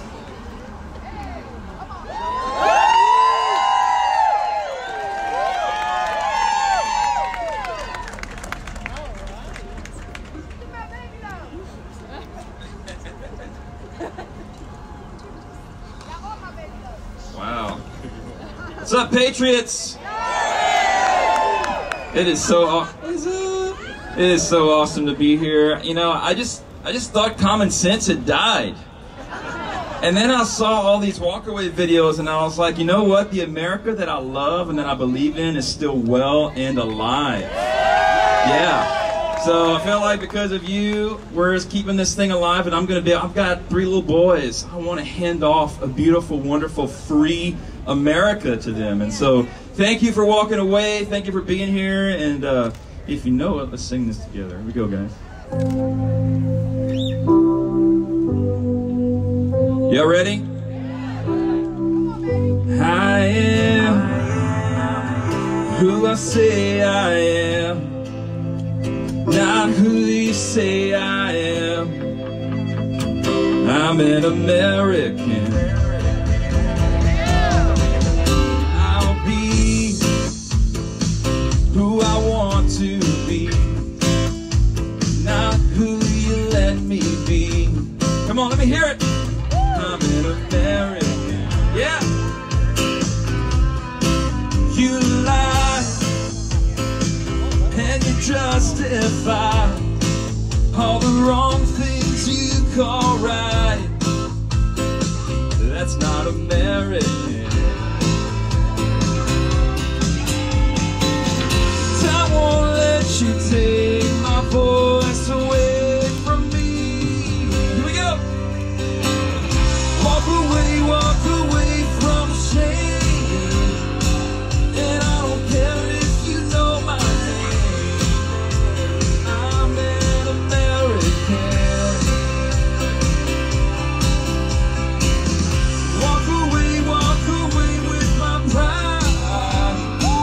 And I walk with my head held high. I'm an American. Come on, it's time.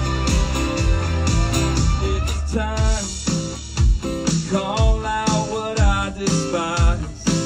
'Cause I won't apologize. I'm an American. 'Cause we fought for this. We fought justice and liberty, freedom to be free. That's American.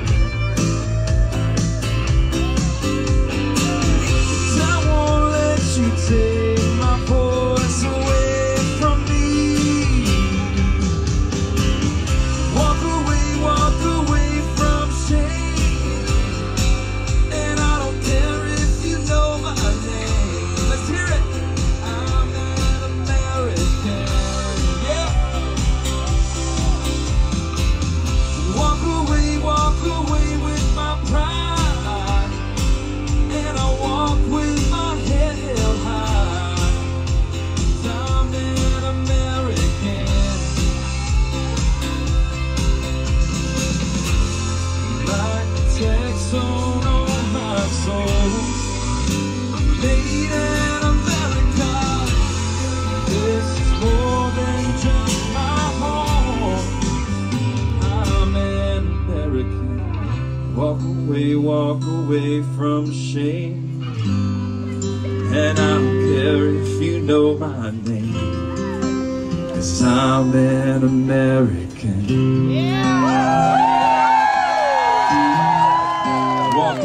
Walk away with my pride, and I'll walk with my head held high, 'cause I'm an American. Yeah. God bless you. God bless America.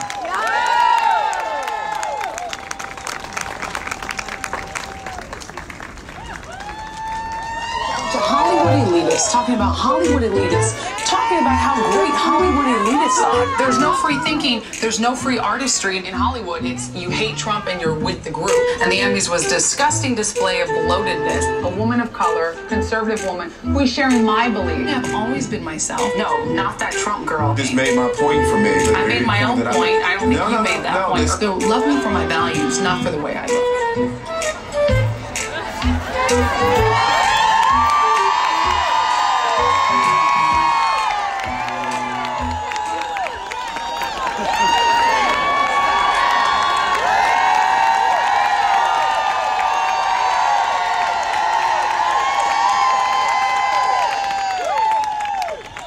You guys, this is incredible. And you are too. I love this crowd.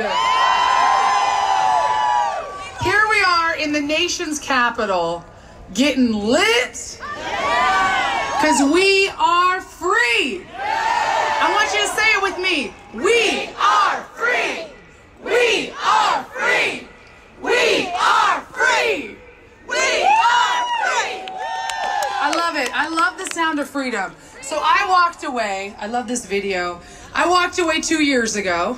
And some of you guys know my story. I wrote it for USA Today recently. I've talked about it on Fox News. You know, whoever will hear me. CNN won't call, you know. Fake news. Hashtag fake news. You know, I was at a Trump rally just a couple weeks ago, and one of the things everybody shouts, just like Buzz Patterson said, is, build the wall! Build the wall! And what else? Yes, yes. Build the wall! What else do we shout? Lock her up! Lock her up! Oh, it's so good to be amongst my people. So, but I'm not going to make it all about the left. I'm going to make it all about us. Because we are celebrating freedom today and every day. Here we are, about 1 week away from the midterms. This is going to be one of the most historical elections ever because the Democrats are finally going to realize we're not Russian bots. I mean, are we? I didn't think so. You guys are too sexy to be Russian bots. I mean, we've been called every name in the book. I've been slandered, been called a coon, race traitor, betrayer, the N-word, by my own people. And by my own people, my old people, liberals. They used to be my people because they were the ones I thought were fighting for freedom. Human rights, women's rights, equality, free speech. Remember those days? Wasn't that long ago. I'm a millennial. I still remember it. But now there's only one party that is fighting for freedom. Your freedom, my freedom. And that's the Republican Party. I mean, I was an independent for years. I was like a liberal independent. I walked away. I ran away. And now I'm proud to say I'm a registered Republican. It's not a dirty word anymore. Because if Trump is a Republican, I'm a Trumplican. I like that kind of Republican. I like seeing all these different colors here. Ages, races, religions, sexualities, thought processes. I like it that we're not going to judge one another based on any one of those things. We're going to look at each other, we're going to respect somebody until they give us a reason not to. That's the human way. That is the American way. Yeah. And look how happy we are. You know, I mean, we laugh, we joke. Meanwhile, on late night TV, they keep talking about us. They talk about our president every night. What would they do without President Donald J. Trump? Nothing. Nothing, exactly. They wouldn't have jobs. But you know what? Meanwhile, while he's throwing them bones, he's tweeting and they're getting all riled up. We're out here, even though it's cold, in our nation's capital, celebrating that we are free, that we have walked away from hate, shame, blame, and regret. That we have jobs. We're not a part of the mobs. That's right. That we have a reason to celebrate our freedom, and we don't forget those who served, died, bled, and gave everything so we can be free. We love our police officers. We love our military. We love our president. You know, he tweeted. Did you guys see that? You know, I remember when he tweeted about me, and I was so excited. Thank you, guys. But, you know, I have to say, I was more excited when he tweeted about Brandon Straka. I was. My friend, because he has united. He's done something that the liberals keep saying can't be done. Provide unity. Unity, peace, compassion, celebration in a political sphere in 2018. Like hashtag, you know, the world is going down. Hashtag Trump's America. Oh, then move, please. I will buy you a plane ticket. You know, we should take donations for these liberals, especially the Hollywood types. I still work with them. I'm sorry, but I'm gonna call them out every chance I get. I say, you know, if it's so bad, why don't we take a collection, send you on a bus to Canada, to Mexico, to Venezuela. There you go. If socialism works so well, but they won't go. And you know what? Honestly, it's kind of fun watching them spiral down, isn't it? Well, we keep rising up. Yes. You guys are incredible.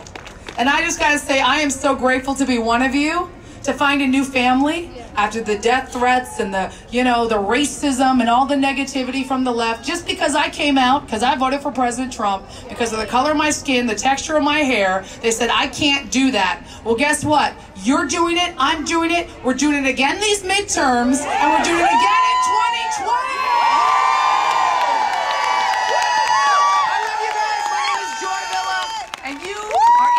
Treat. The next speaker is the man who started this all.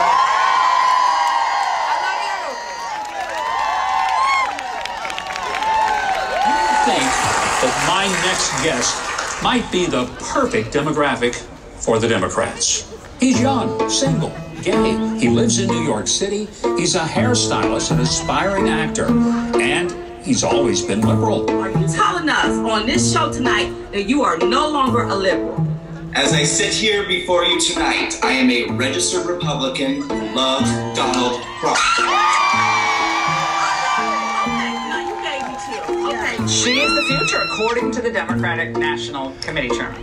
Well, I think what they don't understand is that their party has no future. Are you saying you found that the media is a little dishonest sometimes with conservatives? No, I'm not saying that. I'm not saying that. What I'm saying is that I found that they're a lot dishonest. I thought that CNN told the truth. I thought MSNBC told the truth. I thought Rachel Maddow told the truth. Really after this election of Donald Trump that so clearly revealed to me how dishonest the media was capable of being. I mean, that was the first step in my transition. You know, it's a testimonial campaign.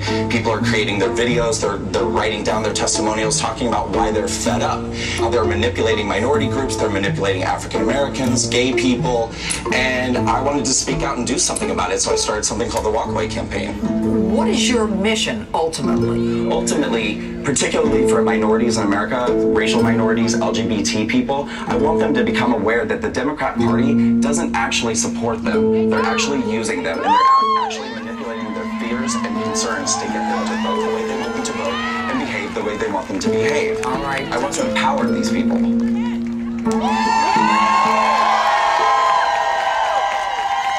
Once upon a time, I was a liberal. Well, to be honest, less than a year ago, I was still a liberal. I became a liberal because I felt I'd found a tribe whose values aligned with my own. I staunchly reject racism of any kind. I reject the marginalization of any human being based off of their gender or sexual orientation. I reject tyrannical groupthink. I reject a system which allows an ambitious, misinformed, and dogmatic mob to suppress free speech, create false narratives, and apathetically steamroll over the truth. I reject the acceptance of junk science and superstition to advance ideological agendas. I reject hate.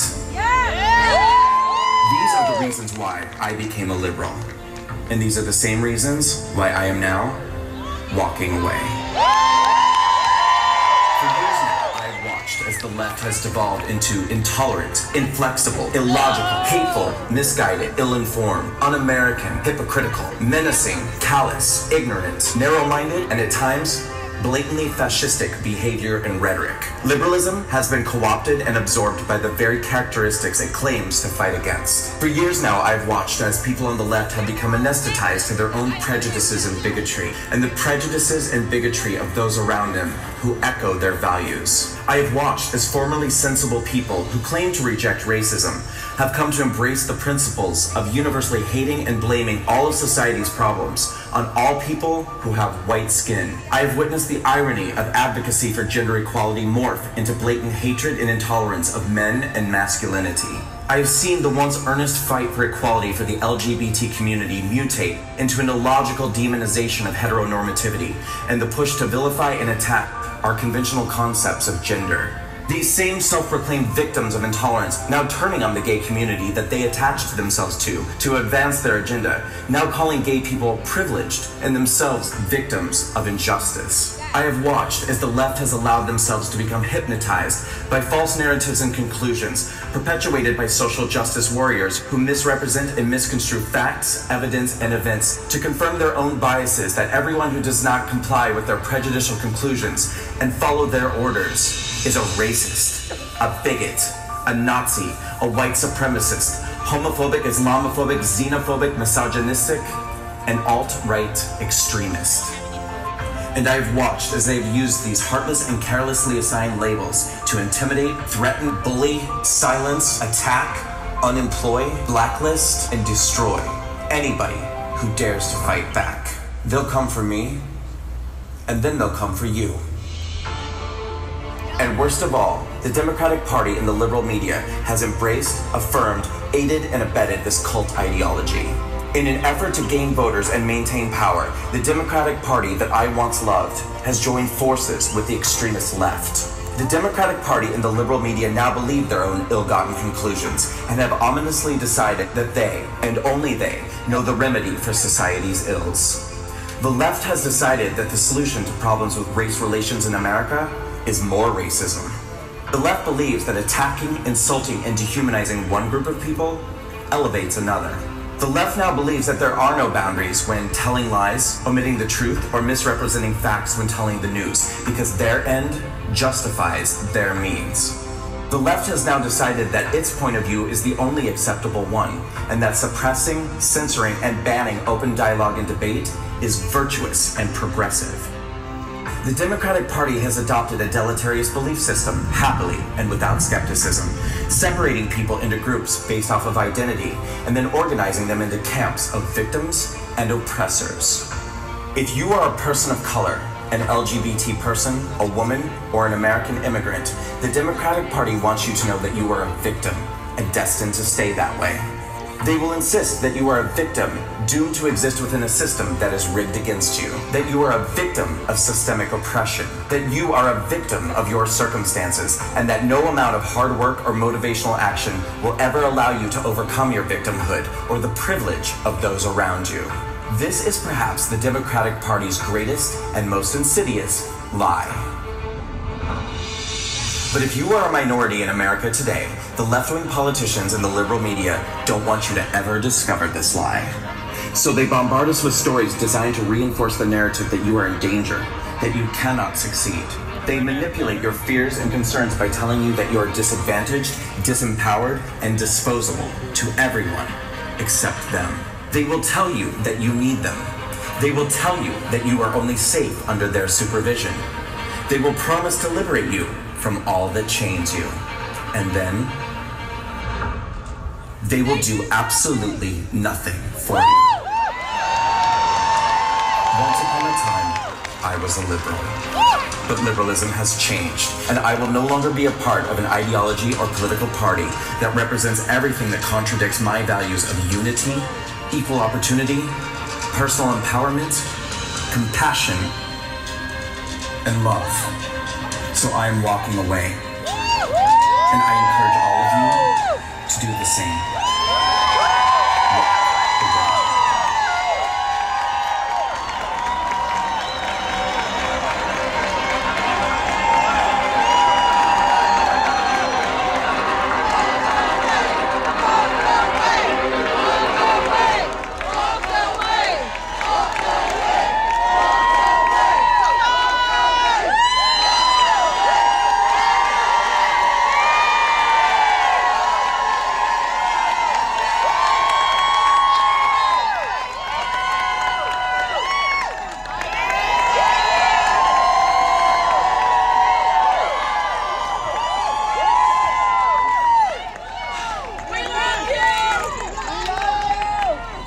Once upon a time, I was a liberal.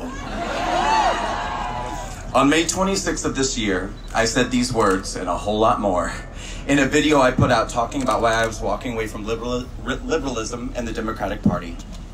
I knew I wasn't alone in wanting to walk away. I knew there were countless others feeling the same way. I knew that I could no longer be a part of a political party that has embraced a platform of lies, fear-mongering, division, false platitudes, and the disingenuous messaging to minority groups in America that they exist in a system of oppression that will guarantee failure. The Democratic Party has been supported in these slick marketing tactics by their fake news media mouthpiece and the illogical liberal ideology that has become a gospel for this party. I knew that what held me back for so long from wanting to act on this knowledge and walk away was fear. Fear of being cut off and abandoned by friends, fear of career and economic reprisal, fear of being accused of embracing racism, bigotry, and hate. But sometimes all it takes is one person to step forward and say loudly and clearly, something is very wrong here. The emperor is not wearing clothes. And so I said what I had to say, and I launched the Walk Away campaign.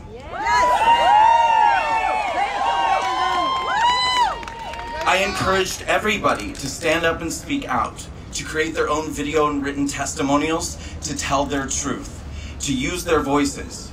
I told the world that it was time for the silent majority to become unsilent. And one by one, people, not only across the country, but all over the world, began to speak.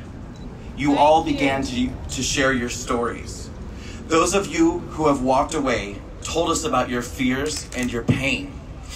For some of you, walking away cost you lifelong friendships. For some of you, walking away cost you family. For others, job opportunities were lost.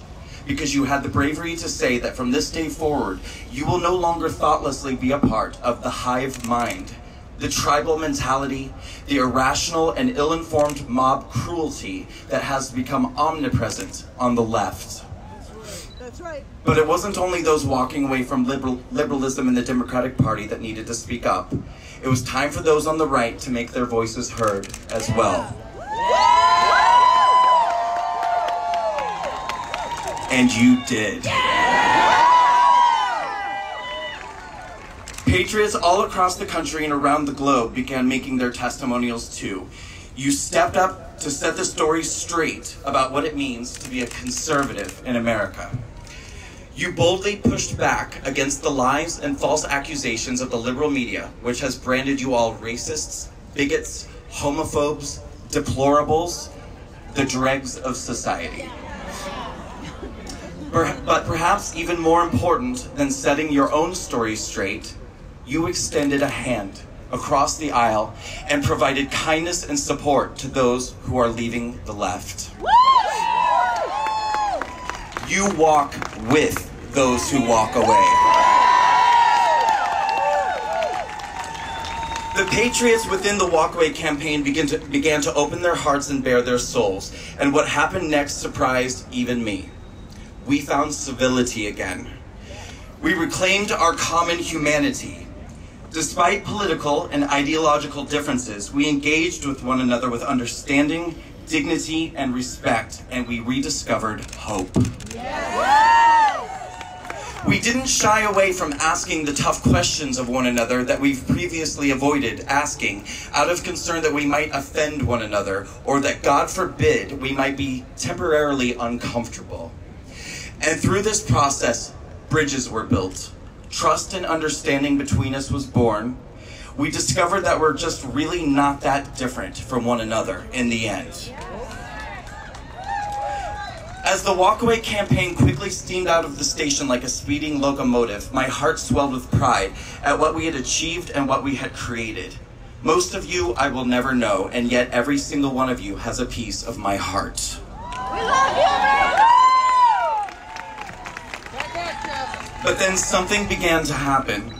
As the world began to talk more and more about this growing movement, the liberal media could no longer ignore me, this campaign, or my growing legion of Russian bots. Oh yes, I still have yet to receive a single phone call from CNN, MSNBC, the Huffington Post, or the New York Times, or any of the other usual suspects for an interview or even a statement, but that has not stopped any of them from printing stories about this movement, the Walkaway campaign. They have called us Russian propaganda, Russian bots, paid actors, fake testimonials from fake people, while I say fake news. As story after story from the left came out invalidating your voices, your stories, and your existence, I became very angry. Not for myself or the campaign that I had begun, but for the thousands and thousands of people who had bravely stood up, many of you speaking out for the first time in your lives, only to have the leftist media try to slap you down once again. The same media that loves to talk about you, but would never dream of talking to you. They have attacked you, lied about you, and they have tried to silence you. And they thought it would work because they've gotten away with it so many times before. But it didn't work this time, did it? Because the silent majority has become unsilent. And we will never be silent again. And who exactly is this unsilent majority that the liberal media and the Democratic Party are so out of touch with? Well, I will tell you exactly who we are. We are African Americans. We are Hispanic Americans. We are Asian Americans. We are Caucasian Americans. We are straight, gay, lesbian, and transgender Americans. Are you noticing a pattern yet? Because you should. We are Americans.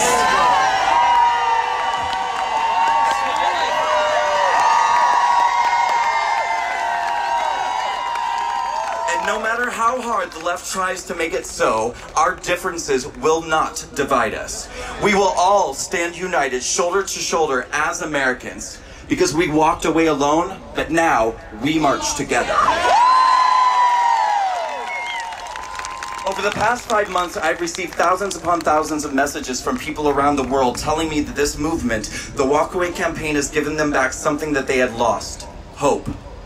Some of them even told me that this campaign has saved them. Many have felt so lost and left behind that they felt our future was unsalvageable. Many people have called me a hero, but I can assure you I am the unlikeliest hero. I grew up in a tiny town in rural Nebraska. I didn't go to college.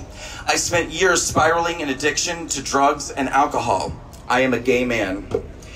Any one of these things might indicate that I would never be an appropriate candidate for the position I find myself in today. All of them combined would make it seem an impossibility. And yet, I know that if not for these very attributes, this movement would never have come to pass. In a few months, I will have 4 years of sobriety.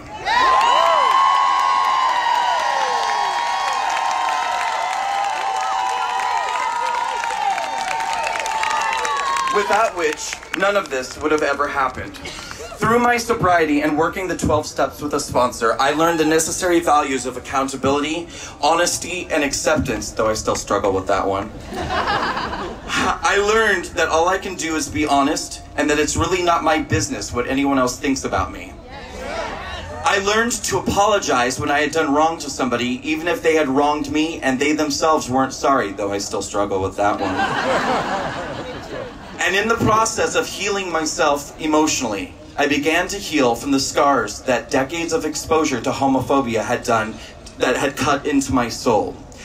I learned that there really is no such thing as being a victim just because of who you are.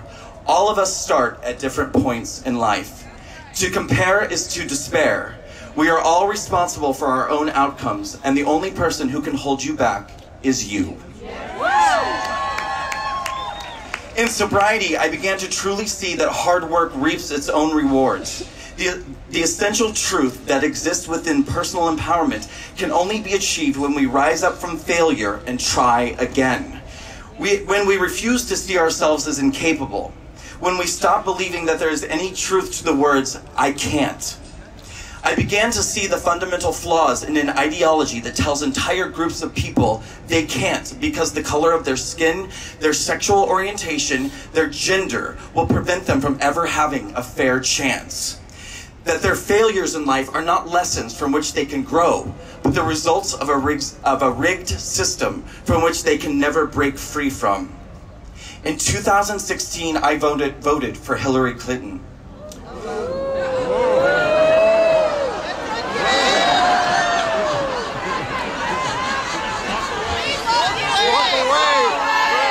The story has a happy ending, hold on. I voted for Hillary Clinton because I was told we needed a woman president. I was devastated when Donald Trump got elected because the media, whom I had placed my trust in, had told me for months that America had elected a bigot, a racist, a homophobe, a monster. I would rant on social media often after the election, demanding answers as to how anybody could do this to America. What had happened to the conscience and the soul of Middle America? How could you all be so duplicitous and hateful? Nobody would answer me. 2 months after the election, I ranted on Facebook that I would never be able to understand how anybody, including the people from Nebraska that I thought I knew, could vote for a man who mocked a reporter's disability before a cheering crowd. And finally, somebody answered. Diane, are you here?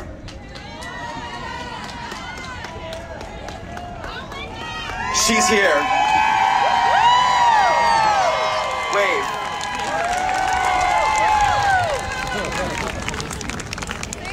A woman I had known my whole life, a staunchly Christian conservative named Diane, reached out to me and sent me a video entitled "Debunking that Trump Mocked the Disabled Reporter." Many of you have heard this story, I'll make it brief. It's a compilation of footage from YouTube showing Donald Trump doing the same voice and the same gesture that he's done numerous times the day he mocked that reporter's disability. But the commonality is that he was making fun of someone who was caught in a lie, or doing something shady, or groveling because they'd been caught doing something dishonest. This is the first time I realized that the media was capable of lying straight to your face, of creating a narrative beforehand and then finding evidence to support that narrative. This sent me on a journey of research throughout most of 2017. I learned many things about the Obama administration that the liberal media never bothered to talk about. I learned that Obama dissenters weren't the racists that I'd been told they were, but Americans who had placed their trust in a man expecting hope and change, and in return got broken communities, joblessness, vilified, and forgotten. I learned that with Hillary Clinton, we would have gotten more of the same, except this time we'd likely never make our way back.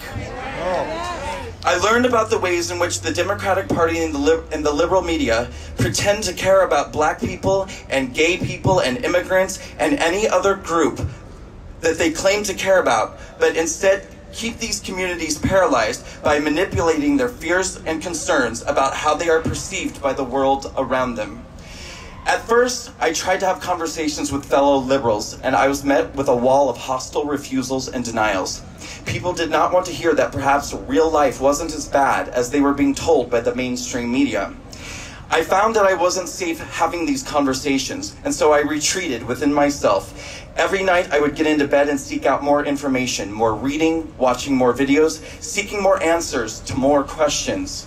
I began to listen to the conservative point of view for the first time in my life. I had never wanted to hear it before, and I felt myself beginning to change.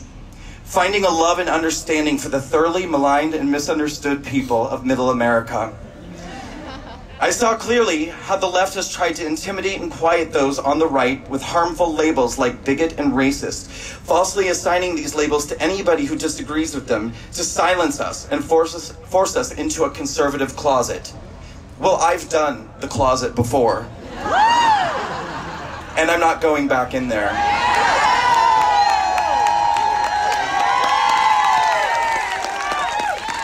And I'm not going to allow any other person to ever be shoved into a closet again, either.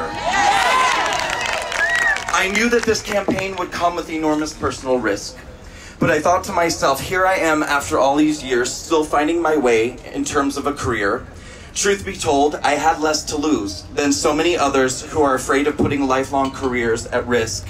Somebody needed to step up and say what needed to be said, and I felt a call to duty. That there was just no justifiable reason for me to be silent. It's not a coincidence that our president is the person who he is, or that I am the person who I am.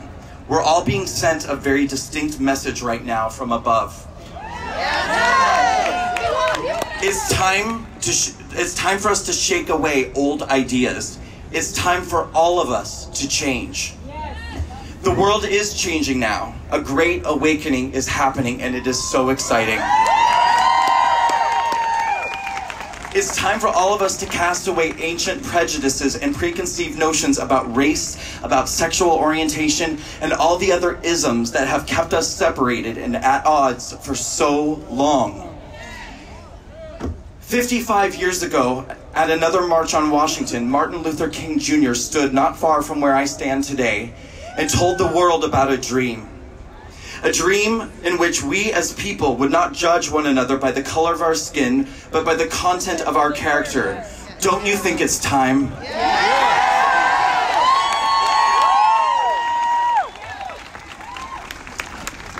To the LGBT community, I have a personal message straight from my heart.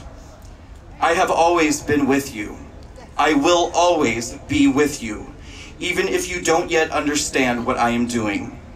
The world has changed, and it is time for all of us to forgive one another and move on, without fear and skepticism of one another. I would never be standing with those I stand with today, or doing what I am doing, if I thought for a moment that harm would come to my LGBT brothers and sisters. I am no longer afraid of the Republican Party.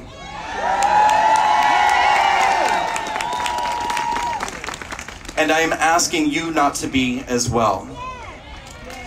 I am asking you in the LGBT community to do what may be one of the hardest things you'll ever be asked to do.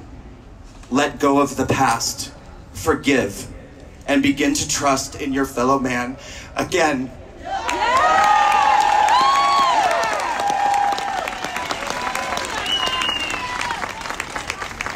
Walk Away was never about hatred of Democrats, but about leaving in civility.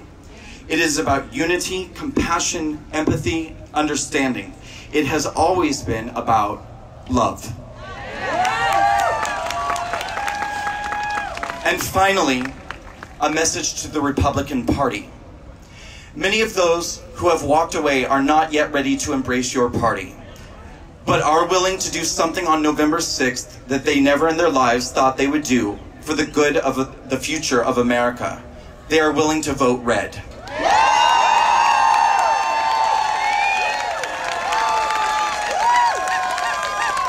the Republican Party, do not let us down.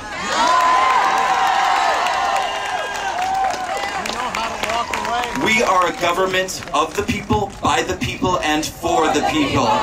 And whenever and wherever the people are not being heard, you can be sure that we will walk away. This is only the beginning for the Walk Away campaign. Going forward into 2019 and 2020 and beyond, the united people of this campaign will forever make our voices heard and stand in solidarity and support. We have amazing plans for this movement going forward. We are just getting started.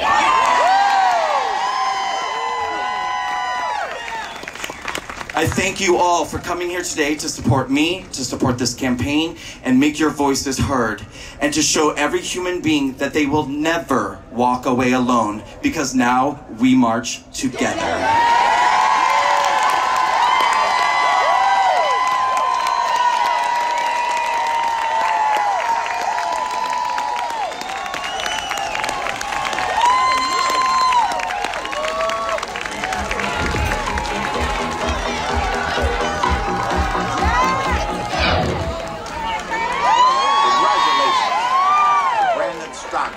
And you for being willing and having the courage to walk away. Why? Because you understand the benefits of results, results, results. Here's the other thing that you understand. The Democrats, which is why you're walking away, have left no room for middle ground. Many of them think that too many Democrat supporters are gullible. You're not. And that's why I congratulate you for following Brandon's lead in walking away. You're walking away because you care about the future direction of the United States of America. You get it. And I applaud you for that. And I know that the liberal media tries to paint a broad brush of all young people as being so gullible that they're going to follow their empty promises. But you're smarter than that. And America is better than that. Thank you for walking away and joining the ideas that are going to make America great again. The Democrats want us to get on the wrong track. We are already on the right track. I want to congratulate you and the young people you're about to hear from for having the intellect and the courage to join what's good for America. I'm Herman Cain. I can't be there with you. I wish I could, but I have a previous commitment. But again, I want to congratulate you for walking away and listen to the voices of others like you that have decided to walk away. I'm Herman Cain.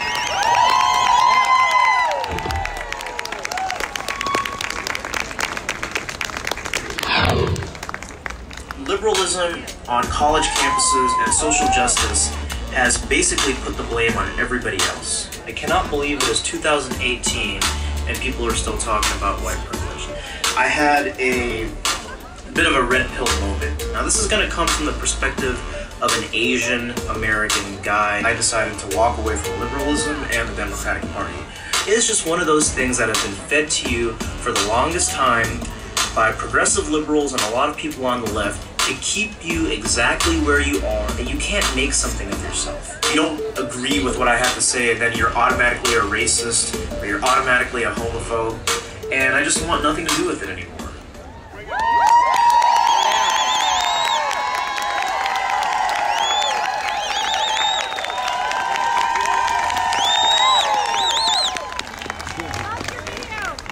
Hello, everybody. Wow, it is so great to be here. Did you catch that? That was my Nixon moment right there. The hands up. I can only imagine how good he must have felt when he walked out of that airplane and had his hands up like this. And if I'm not mistaken, he had the peace sign up too. And he wasn't Asian. But it's so great to be here. You know, there's just been so many powerful stories that have been spoken today, so many personal accounts. I was actually out there in the crowd, talking to people, interviewing people, people actually recognizing me for once, and realizing that we have more in common than we have differences. Isn't that amazing? Yeah. Let's give it up for Brandon Straka, the walkaway team, and that killer speech that he just gave. I don't even know how to top that.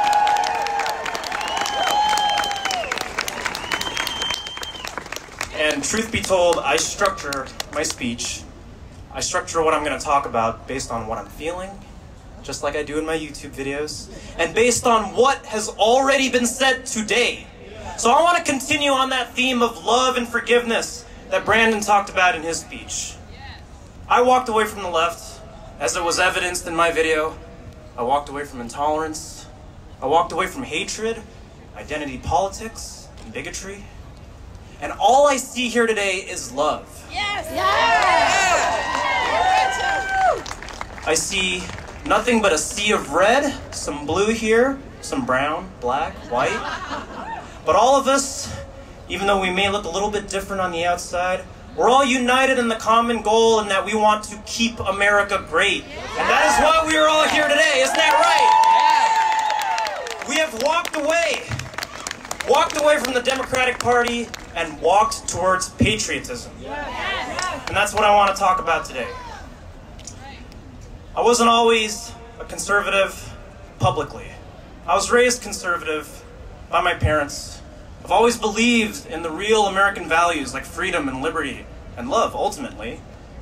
And it's amazing that it's now a reality, that I don't have to feel afraid, and all of us here don't have to feel that way either, because there are so many people out there.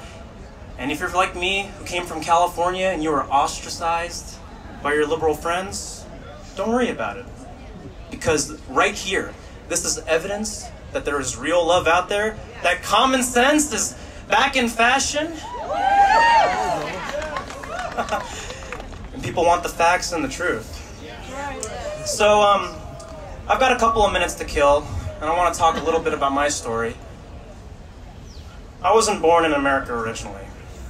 I was actually born in Kuala Lumpur, Malaysia, which is a Muslim country. And I lived for many years there. You know, just as a young kid growing up, I spent some time in Shanghai. I know I talk a little bit about it in my YouTube videos for those of you who follow me. Radically different society. A communist country, a socialist country. And even though I was only growing up there, living a little bit for a time in my youth, and in coming to the United States at the age of 17, I'd lived here a little bit, but really coming here as an adult, a free-thinking individual, unfortunately being indoctrinated by the left, I didn't feel like I could express my views publicly. But all that is over with. Believe me when I say that what we have here in America is worth fighting for and worth defending. Take it from an American who was born in a Muslim country, raised in a communist country. What we have here in America, that flag that I pledge my allegiance to, and the Constitution is worth defending and worth fighting for.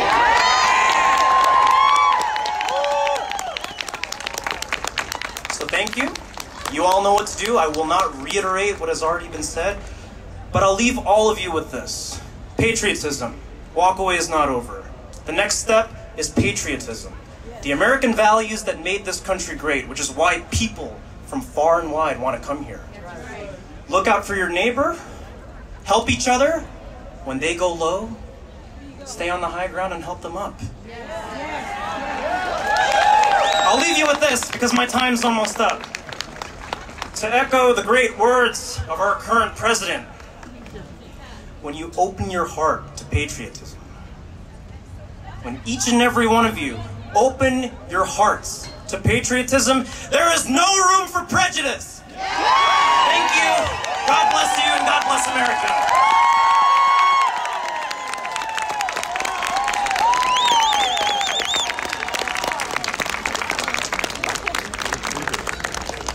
Young conservatives have to start to stand up, and young libertarians have to start to stand up too and say we have issues. Say we have to develop a package to sell to young people. I want Trump to get reelected in 2020, and I want the Republican Party to survive past that. I think a lot of you do too. Time to make a choice. So I just watched a commercial on democratic socialism and a link to a pop culture article on the Washington Post website. And in this commercial, there were all these rappers and singers and artists and actors talking about how great socialism is. We're officially at a point where people are advertising dangerous ideologies to children. But yet, conservatives don't want to hear this. You all don't want to hear that obviously the platform that we were running on before Trump, and thank God for him, because if he didn't inject this populism in, we wouldn't have any youth base, is obviously not appealing to young voters. Wake up, guys. We got a whole thing of young voters that are going to tip the election. I'm also live streaming. News to share. I love news to share. I didn't even recognize that. News to share is everywhere. Everywhere. Oh, I'm glad you like it. He's letting me use his battery. Super shout out to news to share. I actually don't have a walkaway story. I've always been a conservative. But I did have a moment where I realized how much danger we were really in. That was 6 months ago when I watched David Hogg speak at the March for Our Lives. Where I watched him live to see and turn my generation. You're beating me. You've got against 1.6K. I've got and 700. in the weeks that followed, Facebook shut me down earlier, actually. They always try. They called it a copyright issue because of the music playing, so they took it down. And like, I was reading, like, there were dozens of live streams that got shut down from here. By other young liberal leaders. They do that to me all the time. Right. In contrast, our young conservative leaders told us to challenge these terrorizers to debates, to laugh at them, and most of all, to not let our emotions get the best of us. So we were sent back to school in a time of anger and political revolution, ill-equipped, and with one arm tied behind our backs. But they didn't care, because they weren't the ones getting silenced, bullied, or grade docked, or confronting the radical rise of socialism. This will not happen again. We will counter the left, its celebrity supporters, and its foolish and privileged young leaders who call for a revolution. There you go. The reason why the left has supported the continued destruction of my generation is because they have taken over the American education system. That's right. They have replaced curriculum with propaganda and teachers with indoctrinators. That's right. They have stripped parents of their parental authority, both through legal means and through shaming. Question a sex ed class and you're a bigot. Comment on a history teacher's curriculum and you're a racist. That's right. The left has chosen my generation to fight a war that they've wanted fought for 70 years. A war to fundamentally change the social and economic fabric of this country. A war to bring about socialism and a war to punish all those who went against them. The left has decided that my generation's dreams and what we wanted to be remembered for in the history books doesn't matter because they need foot soldiers. Right now in the American education system, there are assignments about finding your privilege, essays about how bad the president is, silent GOP lies stickers in classrooms, and right now in a well-respected college in Massachusetts, students are walking under communist banners and filling out implicit bias charts. This is the present, but it won't be the future. It is time for my generation to fight back, to demand politically neutral curriculum from the American Federation of Teachers and the American Education Association, who donate 94% to Democrats and gave Hillary Clinton $32 million and had her as their main convention speaker. How can we expect them to be unbiased when they are biased? That's right. To demand that students not be used as political foot soldiers, and most of all, to demand answers about the rising cost of college tuition when these colleges have endowments of hundreds of millions or billions of dollars and an ever-falling global education ranking. To the teachers in this country who know what is happening, who know the truth, it is time to be honest, to stand up for the students that you teach, and most of all, to walk away.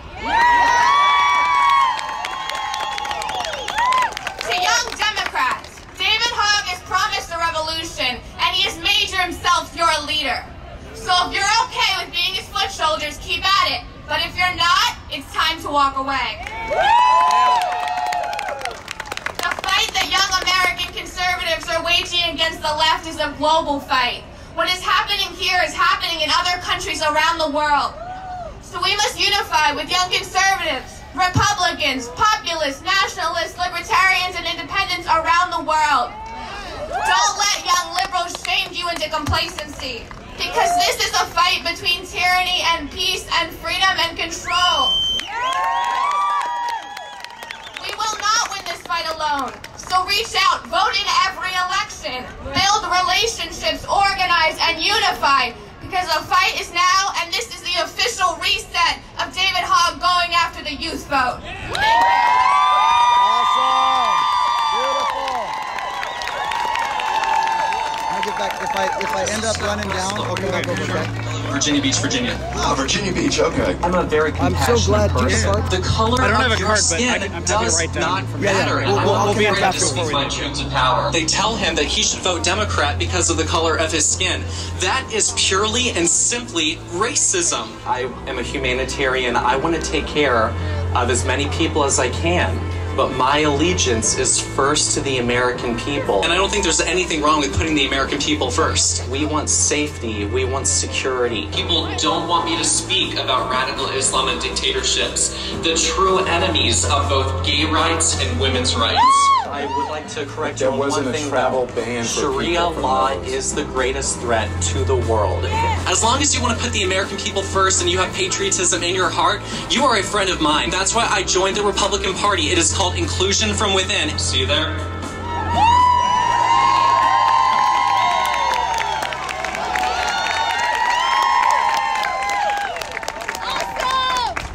Do you guys feel it? Yeah! No. Do you feel it? Because I feel it from the top of my head to my toes, to all of this long hair I got going on here. I feel every single morning when I make up pride, patriotism, passion. I can't describe it. I am proud to be here with you today. I have such severe pride, and I'm especially proud because my mom and dad are here with us. And my mom and dad support the work that I do, that we do together.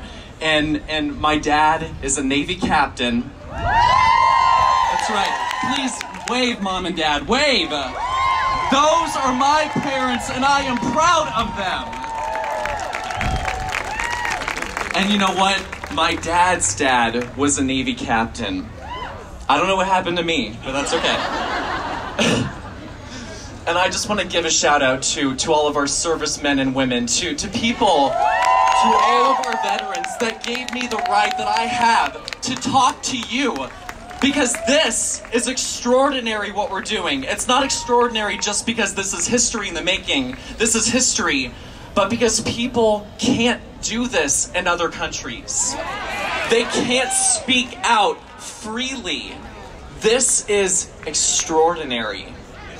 Now, for me, this is a surreal moment, and it was so weird seeing myself up on screen because I was the kid that was bullied in high school, severely bullied, and for so long, people told me that I was nothing, and they told me I was stupid, and I was ugly, and they made me feel so small.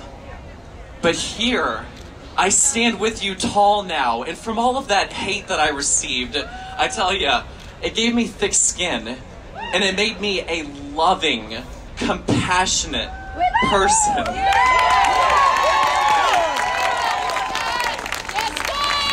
And I have to tell you a story that literally happened yesterday. So I'm at Starbucks doing what I do with my Trump computer. A Trump computer, if you don't know, is a piece of paper on the top of your laptop, and it says, "I voted Trump!" And under that, it says, "Booming economy." And under that, it says, "Lowest black unemployment in history." That's a Trump computer, just so you know. And I encourage each of you to make your own Trump computers and sit at Starbucks peacefully. Anyway, so I'm sitting there, I make a new friend. I make a new black conservative friend who walked away from the Democrat Party, and I told him about this event today. And we're sitting there, we're having a great time. And then this woman comes in, and she's like, she sees the Trump computer. I'm wearing a Trump 2020 hat. He's wearing a Make America Great Again hat. And she says, "Are you really Trump supporter?" "No, lady." We're just sitting here. Anyway, she accosted us, and she was so rude and hateful. And here you have two minorities with love and with peace and just having a great time talking about how happy we are. But you know what? That's okay. I pulled out my phone and I didn't film her face because we're not going to go low. When they go low, we vote. We go to the polls. When they go low, we go to the polls. And so I'm sitting there and I'm filming her. You can see it on my Twitter. It's really funny, actually. Anyway, the point is, I showed her that with her hate, we came back into love. And I said, you know what, lady? I said, we are going to continue to come together. And we're not going to let you divide us. And anyway, she did her thing. But what I want you to realize is this movement here, this is love. And that's a theme that I've heard from every single speaker, because I know so many of you from Facebook and from Twitter. And even though I don't actually know you, I know you because we hold the same values and principles. And you know what? I have so many adopted moms and grandmas, I can't even tell ya. I'm out of time. I need you to vote on Tuesday, November 6th, 2018. Commit to voting. We have 10 days. Please, knock on doors, make phone calls, post on social media, text your auntie, tell her to go vote. When they go low, we go to the polls. I love you. I love you. I love you. You, every single one of you. Thank you, guys. Thank you. Hi, everyone. I wish I could be with you all today in Washington, D.C., but know that I am here in spirit, and I am cheering you all on from over 1,000 miles away. This election is going to be one of the most important elections in our nation's history. We need to continue pushing President Trump's America First agenda now more than ever, especially because the radical left has gone off the deep end. Most Americans believe in free speech. Leftists don't. Most Americans believe in innocent until proven guilty. Leftists don't. Most Americans believe in borders. Leftists don't. Most Americans would not destroy a man's life for political gain. Leftists did. The real beauty of the American ideal is that government should exist to protect freedom. It should focus on national security, the rule of law, and the protection of our inalienable rights. To modern radical leftists, the government exists for seemingly every purpose other than those fundamental purposes. Centrists and conservatives don't have to agree on every single policy to take a stand against the tyrannical left. Just the things that truly matter. Things that allow us to continue living in the greatest country in the history of the world and enjoying the most important things in life, like family and freedom. That's what sparked Brandon's walkaway movement and brought people like you to Washington, D.C. this weekend. I thank you for taking the stand for freedom by walking away from the radical left. God bless you, and God bless the United States of America. Martha Boneta, one of 45 most amazing women in America. The farmer is Martha Boneta. Martha Boneta, owner of Liberty Farms in Virginia, joins us now. Good morning, Martha. Thanks for being here. Good morning. My personal story, overcoming overregulation and burdensome red tape. We were threatened with up to $15,000 a day in fine for engaging in farming. Government by proxy, and have done these very invasive, abusive inspections. They wanted to install 24/7 video surveillance cameras to spy on my family and friends. If we work hard and we're dedicated in the United States of America, we can be anything we want in life. It was my childhood dream to be a farmer. Heartbreaking to have the county come in and shut us down for doing what farmers have been doing since forever. We're witnessing a war against family farmers all over our country, and farmers really are the backbone and heartbeat of America. Thank you so much, everyone, and God bless you all. Boy, this is a big burst of liberty right here, right now.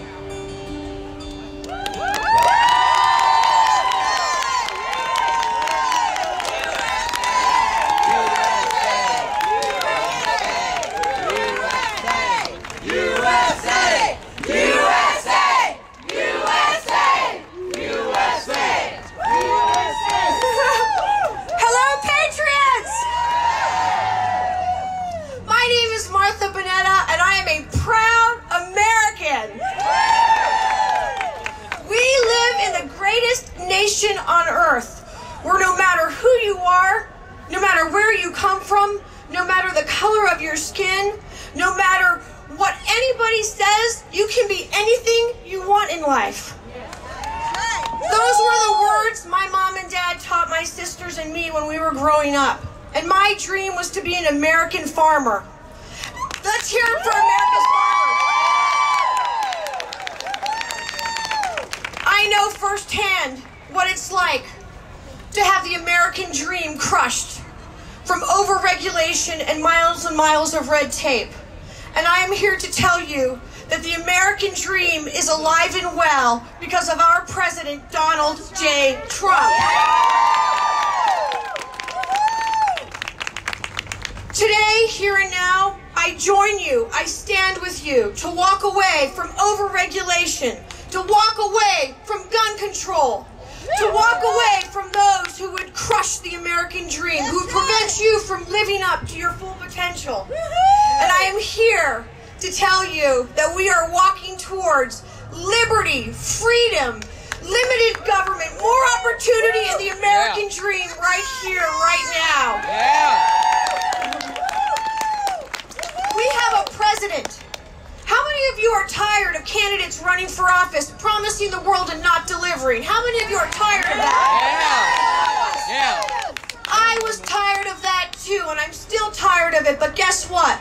We have a president of the United States. Promises made, promises delivered. Is that right? Yes, we have a booming economy, and you know what? America is open for business. Our economy is booming. Unemployment is at an all-time low. The American people have hope for the future. And we've only just begun because we have a president who's making America first. He's making our veterans first. Is that right? And friends, he's making our hard-working, salt of the earth, heartbeat of America, farmers first too.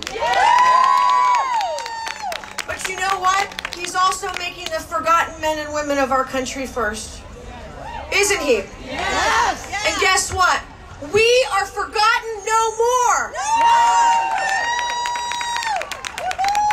I am here to tell you all that the Republican Party welcomes everyone. We welcome you with open arms. We welcome you to our homes. We welcome you to share our communities. We welcome you here and now to be a part of our Republican family. As we leave today, the memory of this extraordinary march and rally will remain in our hearts. And I ask you to go into your communities all across our great nation. Thousands and thousands of people all across the country are listening right now. And to vote red. Vote red. Vote red. Vote red. Vote red. Vote red. Vote red. Vote red. Vote red. Yes. Yes. God bless you all. God bless America. I love the USA and I love you all. God bless you. Yeah.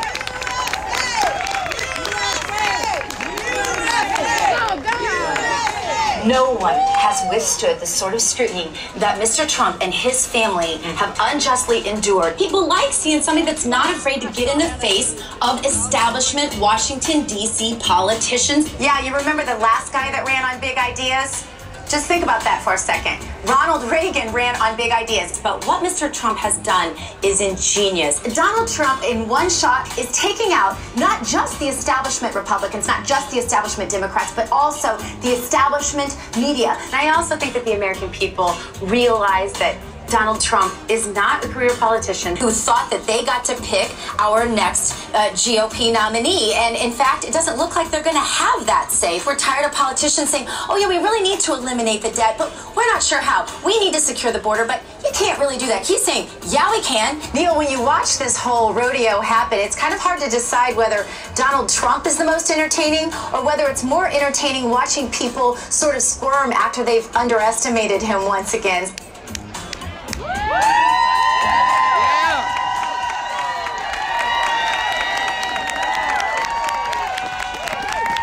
I could not be more excited to be here with you today because for me, this movement started about the time Barack Hussein Obama became president of the United States. Because that was when I was the wife of a senator from the state of Missouri, and I decided I couldn't hide in the background anymore. Loved being his wife, but I had to step out and I had to get in the front. Before that, I told myself, I'll just raise a little army. I have 5 children. Some of you know that. It's a handful and a blessing. And I thought, you know what? I'll just stay in the background. It's his career. He'll do it, and I'll be his support team, right? But the minute I heard that Obama was taking 20% of our economy, turning it over to socialized medicine through Obamacare, I said, And then I took a look at all of the so-called Republicans at that time, and I said, I'm not you. I don't know what I am, but I know I'm not you. And I had my own little walk-away moment, and I didn't have a label for it. I didn't have a name for it.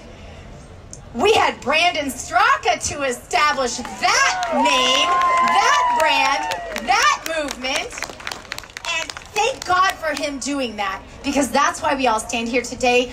We are just inviting people just like us to do just what we did, right?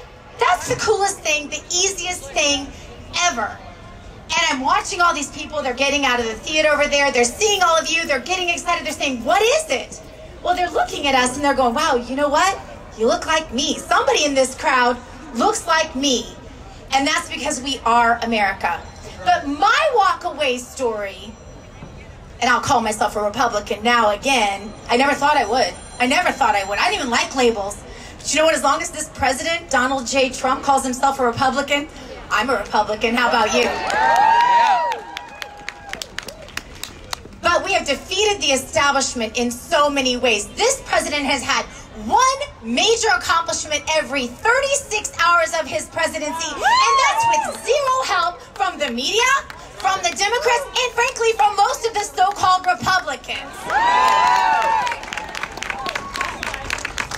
So y'all realize, and I don't want to take anything away from Brandon, because I love what he's built. I love that you're here. I don't want to take anything away from you, but let me say this. Y'all know who the original walk-awayer is, right? Donald J. Trump walked away. He led the pack. He started the trend, right? Brandon gave it a name, and you all gave it legitimacy, and here we stand right now in the president's honor, in the best presidency, in the best moment, in the best economic times, in the best country, in the best part of history ever in the entire world, and you're here right now. Have you thought about that? You know, I just wrote a book called Mad Politics, and I kind of came back at that Woodward guy, you know, the one that keeps saying that the president's insane even though he doesn't know the president, he has zero psychological background, and he doesn't know the president's family. Well, I know the president's family, I know the president, and I have, I don't know, a few postgraduate degrees that I really don't need to know that our president, as I said on Sean Hannity's show not long ago, may be the most sound-minded individual to ever occupy the Oval Office. But the haters, they hate that. They hate that. You know, the whole narrative of Trump Russia, well, that didn't work out so well. And the Stormy Daniels thing, not so good. Actually, she's paying his legal fees now. Yeah. And then we had the whole Kavanaugh thing, which sort of played to our favor in a big way, right? Thank God for him. And you know, they're going to keep coming. They're going to keep coming. They tried to blame these devices on our president, the most ridiculous thing I've ever heard. And by the way, prayers for our friends in the synagogue shooting today in Pennsylvania. But none of it worked. And you stood out there and you defined the narrative in social media and you had his back and he knows that. And now the only thing they have left is to try to say, he's crazy. How do you fight that?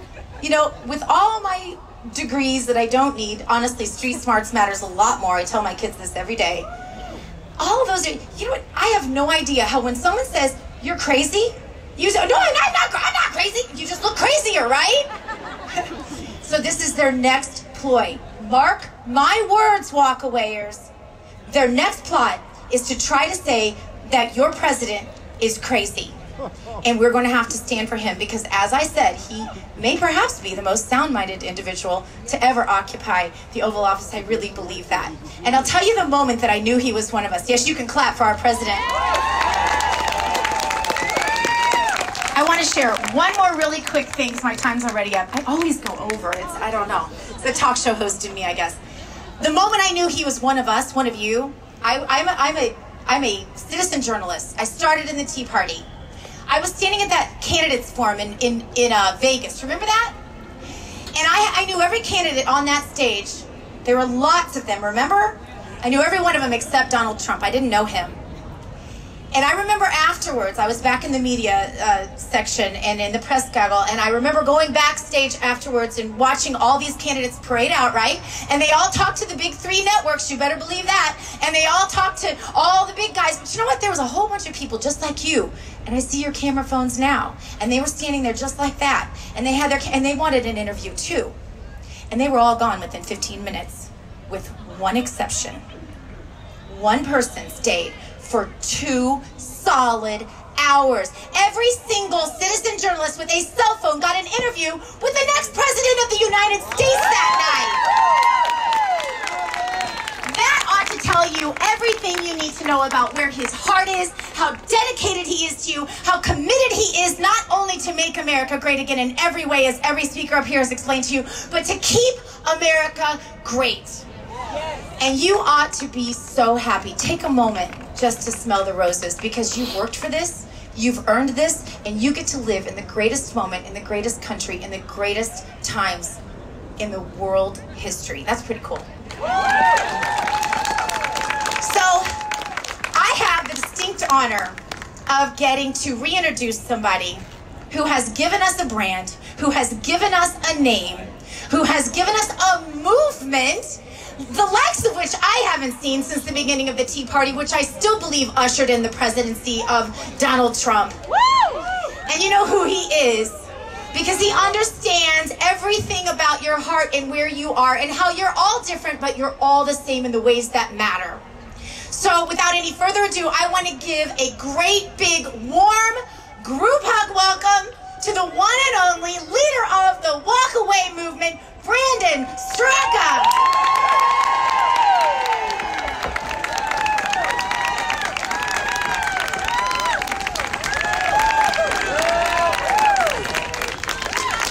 You guys, I'm gonna make this super fast. You know why? Because you guys have been amazing today. You came out in the rain and the cold this morning. You've been in it for the long haul. Thank you so much for coming out today, everybody. This has been amazing. I love you too. I really do. I love all of you so much, and I think we all love America so much, which is why we're all here. I want to say thank you to everyone who came to the dinner last night. I know not everyone was able to make it, but it got the weekend kicked off to such just... who was there? Amazing! Was that not like the best party? Like not, sorry, not to piss all of you off who didn't go. But the only reason I'm saying it is like you know, the left would never let anyone know that Republicans or people who walked away threw an amazing party like that. I mean, it was so fun. And tomorrow is brunch with Dinesh D'Souza. So I hope as many of you can get are able to come to that as possible. Thank you guys so much for coming out today. You know what? There's something I'm going to say really, really quick, and I'll make this very fast. There's really just a handful of people who made this whole weekend possible. Besides myself, the first person I want to say is Tracy Beanz.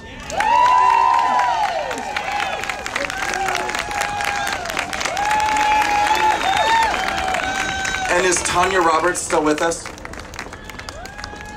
She was right there, and I knew, I was like, if I don't tell her to stay, she's going to leave. Anyway, the point is that, and of course there were others, but the point is that there were just a handful of us, and everybody worked as a volunteer. Like, worked so hard to put this weekend together. This is something that I want to impress upon everybody. The Walkaway campaign has existed up until this point from the donations of hardworking Americans who have contributed $10, $20, $30 here and there. Now, we have had a few donors since we were doing the Walkaway March on Washington, 200 deep, donated a $5,000 donor. Yeah, and we've had a couple $10,000, yeah, two $10,000 donors. Amazing, amazing. Here's the thing, you guys. We've accomplished so many things in not even 5 short months, just through, you know, the donations from hardworking Americans who are putting in a little bit of money. Imagine what we could do if people really took notice of this movement and got behind us. Imagine the people we could reach and the change that we could make in the world. We got a big boost today by being tweeted by the President of the United States.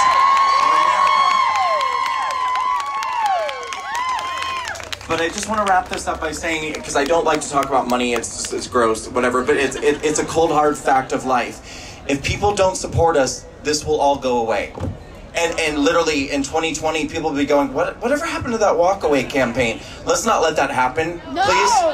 Let's not let this be a blip on the radar. Let's make this a movement that's here to stay. Tell everyone you know, and if you can contribute or talk to other people who can, but let's keep this going. Let's wrap this all up with a little fun. Let's have a little more music by JT Wild, and you guys have a great evening. We'll see you tomorrow at brunch. Thank you for coming to the Walkaway March on Washington. Amazing!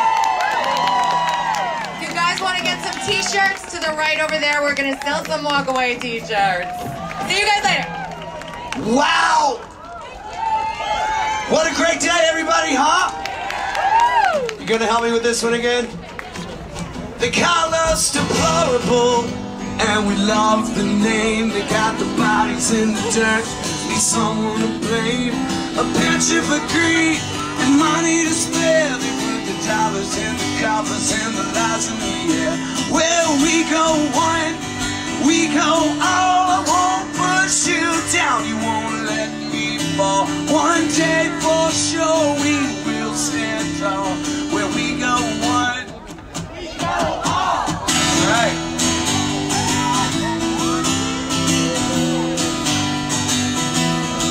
We are the Patriots. We trust the plan because we have it all in the fate is in our hands. Had a reason to fool us, but we didn't take the bait. Wanna take us to hell, but we got guns at the gate. Well, we go one, we go all. I won't push you down, you won't let me fall. One day for sure we will stand tall. Where we go one, we go all.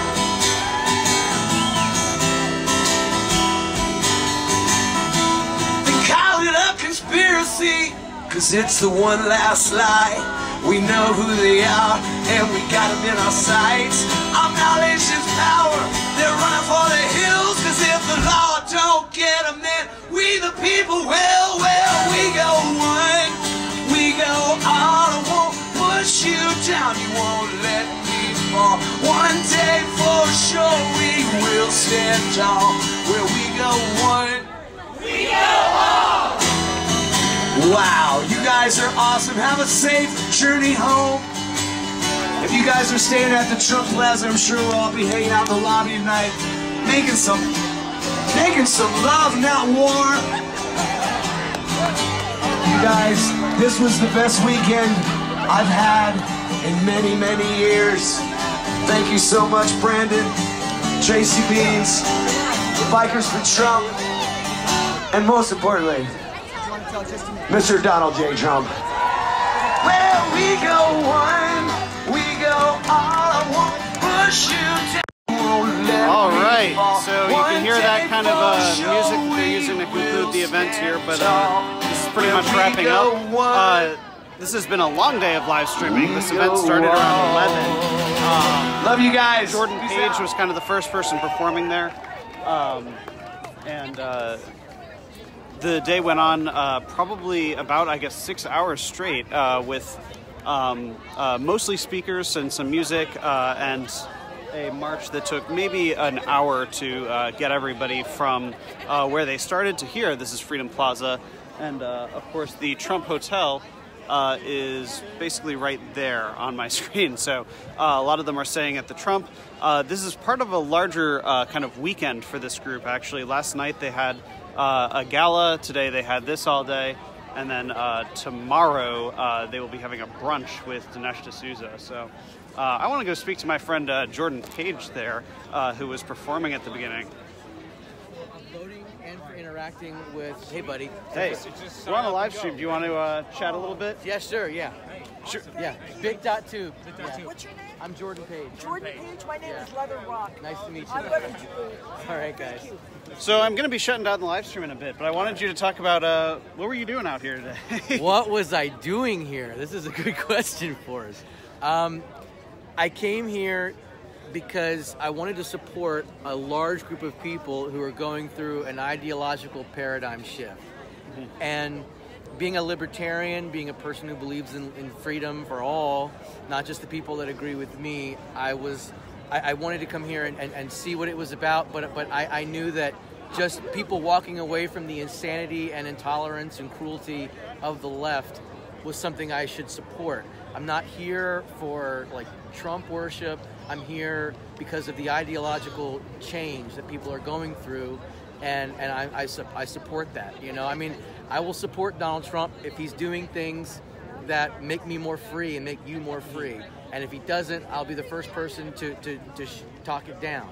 You know, I mean, I'm an equal opportunity guy. I'm fair. Right. You know, if you're, I want small government. I want like this much government or like none.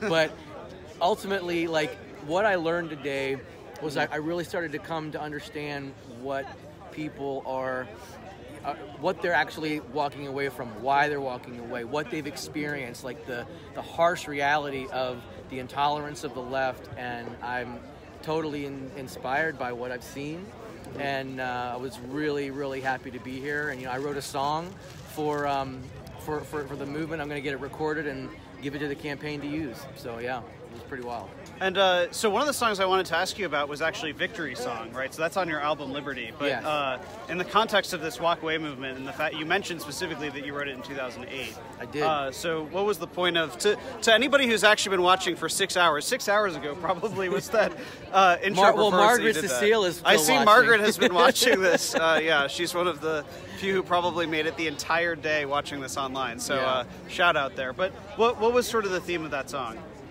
The theme of that song was to say, like, the chorus talks about, you know, the people cry from coast to coast, from sea to shining sea, but the night is long, and our victory song has lost its melody. It's like the Democrats, when they got Obama, they got a fake hollow victory, and I felt so sad for them at the time because I knew the disappointment from that clown was going to be devastating, and it has been. And I've talked to just thousands of former Obama supporters who were just completely let down by this guy. Like they said tonight, he was a Trojan horse for the more democratic nonsense.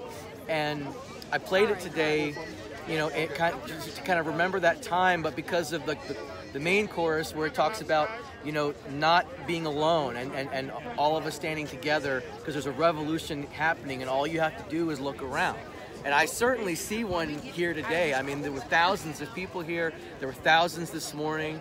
You know, I had an amazing time. You know, I'm here representing Bit2, which is a blockchain-based video streaming platform and content platform. Bit.tube is the website, and they're, it's an uncensorable free speech platform. I mean, walk away from YouTube, walk away from Google, walk away from all these fake platforms that are just, arms of the U.S. government. Just walk away from them, and so I was really proud to represent BitTube here today, and.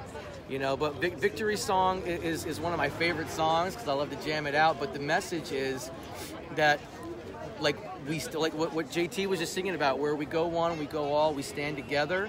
And, this whole idea, I have another song about what can one man do alone. Well, everybody that was here today, we're all individuals, right? But we are all here united for a common purpose and a common mission and a common message. And it was pretty cool. I saw one commenter wrote BitTube. They spelled it wrong. I just wanted to clarify BitTube. Like YouTube, but like with YouTube, bit. but bit.tube is the website. Get yourself an account. They pay you in cryptocurrency for interacting with the videos, for uploading videos, and it's an interplanetary file sharing system, so it can never go down. It's pretty awesome. And sort of last question, do you think that activism like the music, the speakers, is that actually going to change the way people vote? And then if that happens, do you think it actually changes policy in this country? Does this stuff really work? Honestly, buddy, I have always said that, music has a very uncanny way of creeping into people's spirits. Just like water can split a rock open from the inside if it gets in, music and can inspire people to change their views, and it can also it can also have no effect either if you're so dug in, if you're dug in like a tick to your own stubbornness and refuse to be a student, then you are where you're gonna end up. And people argue online all the time like they're gonna change each other's minds, but they already know what they believe. They already know where they're at.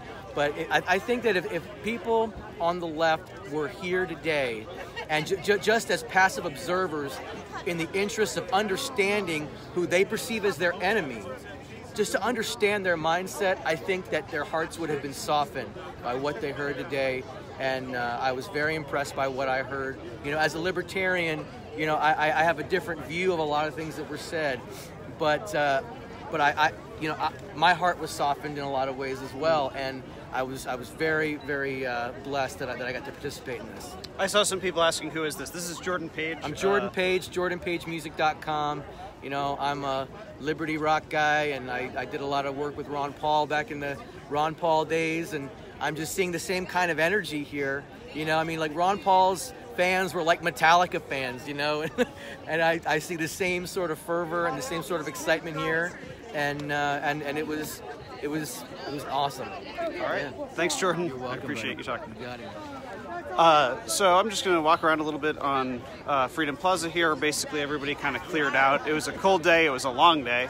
But basically, these activists were out here trying to promote the idea of walking away from the Democratic Party and instead favoring Republicans, favoring pro-Trump politicians and all the rest. So I know we've had a lot of viewers, and thanks for bearing with us, those who actually watched this entire time.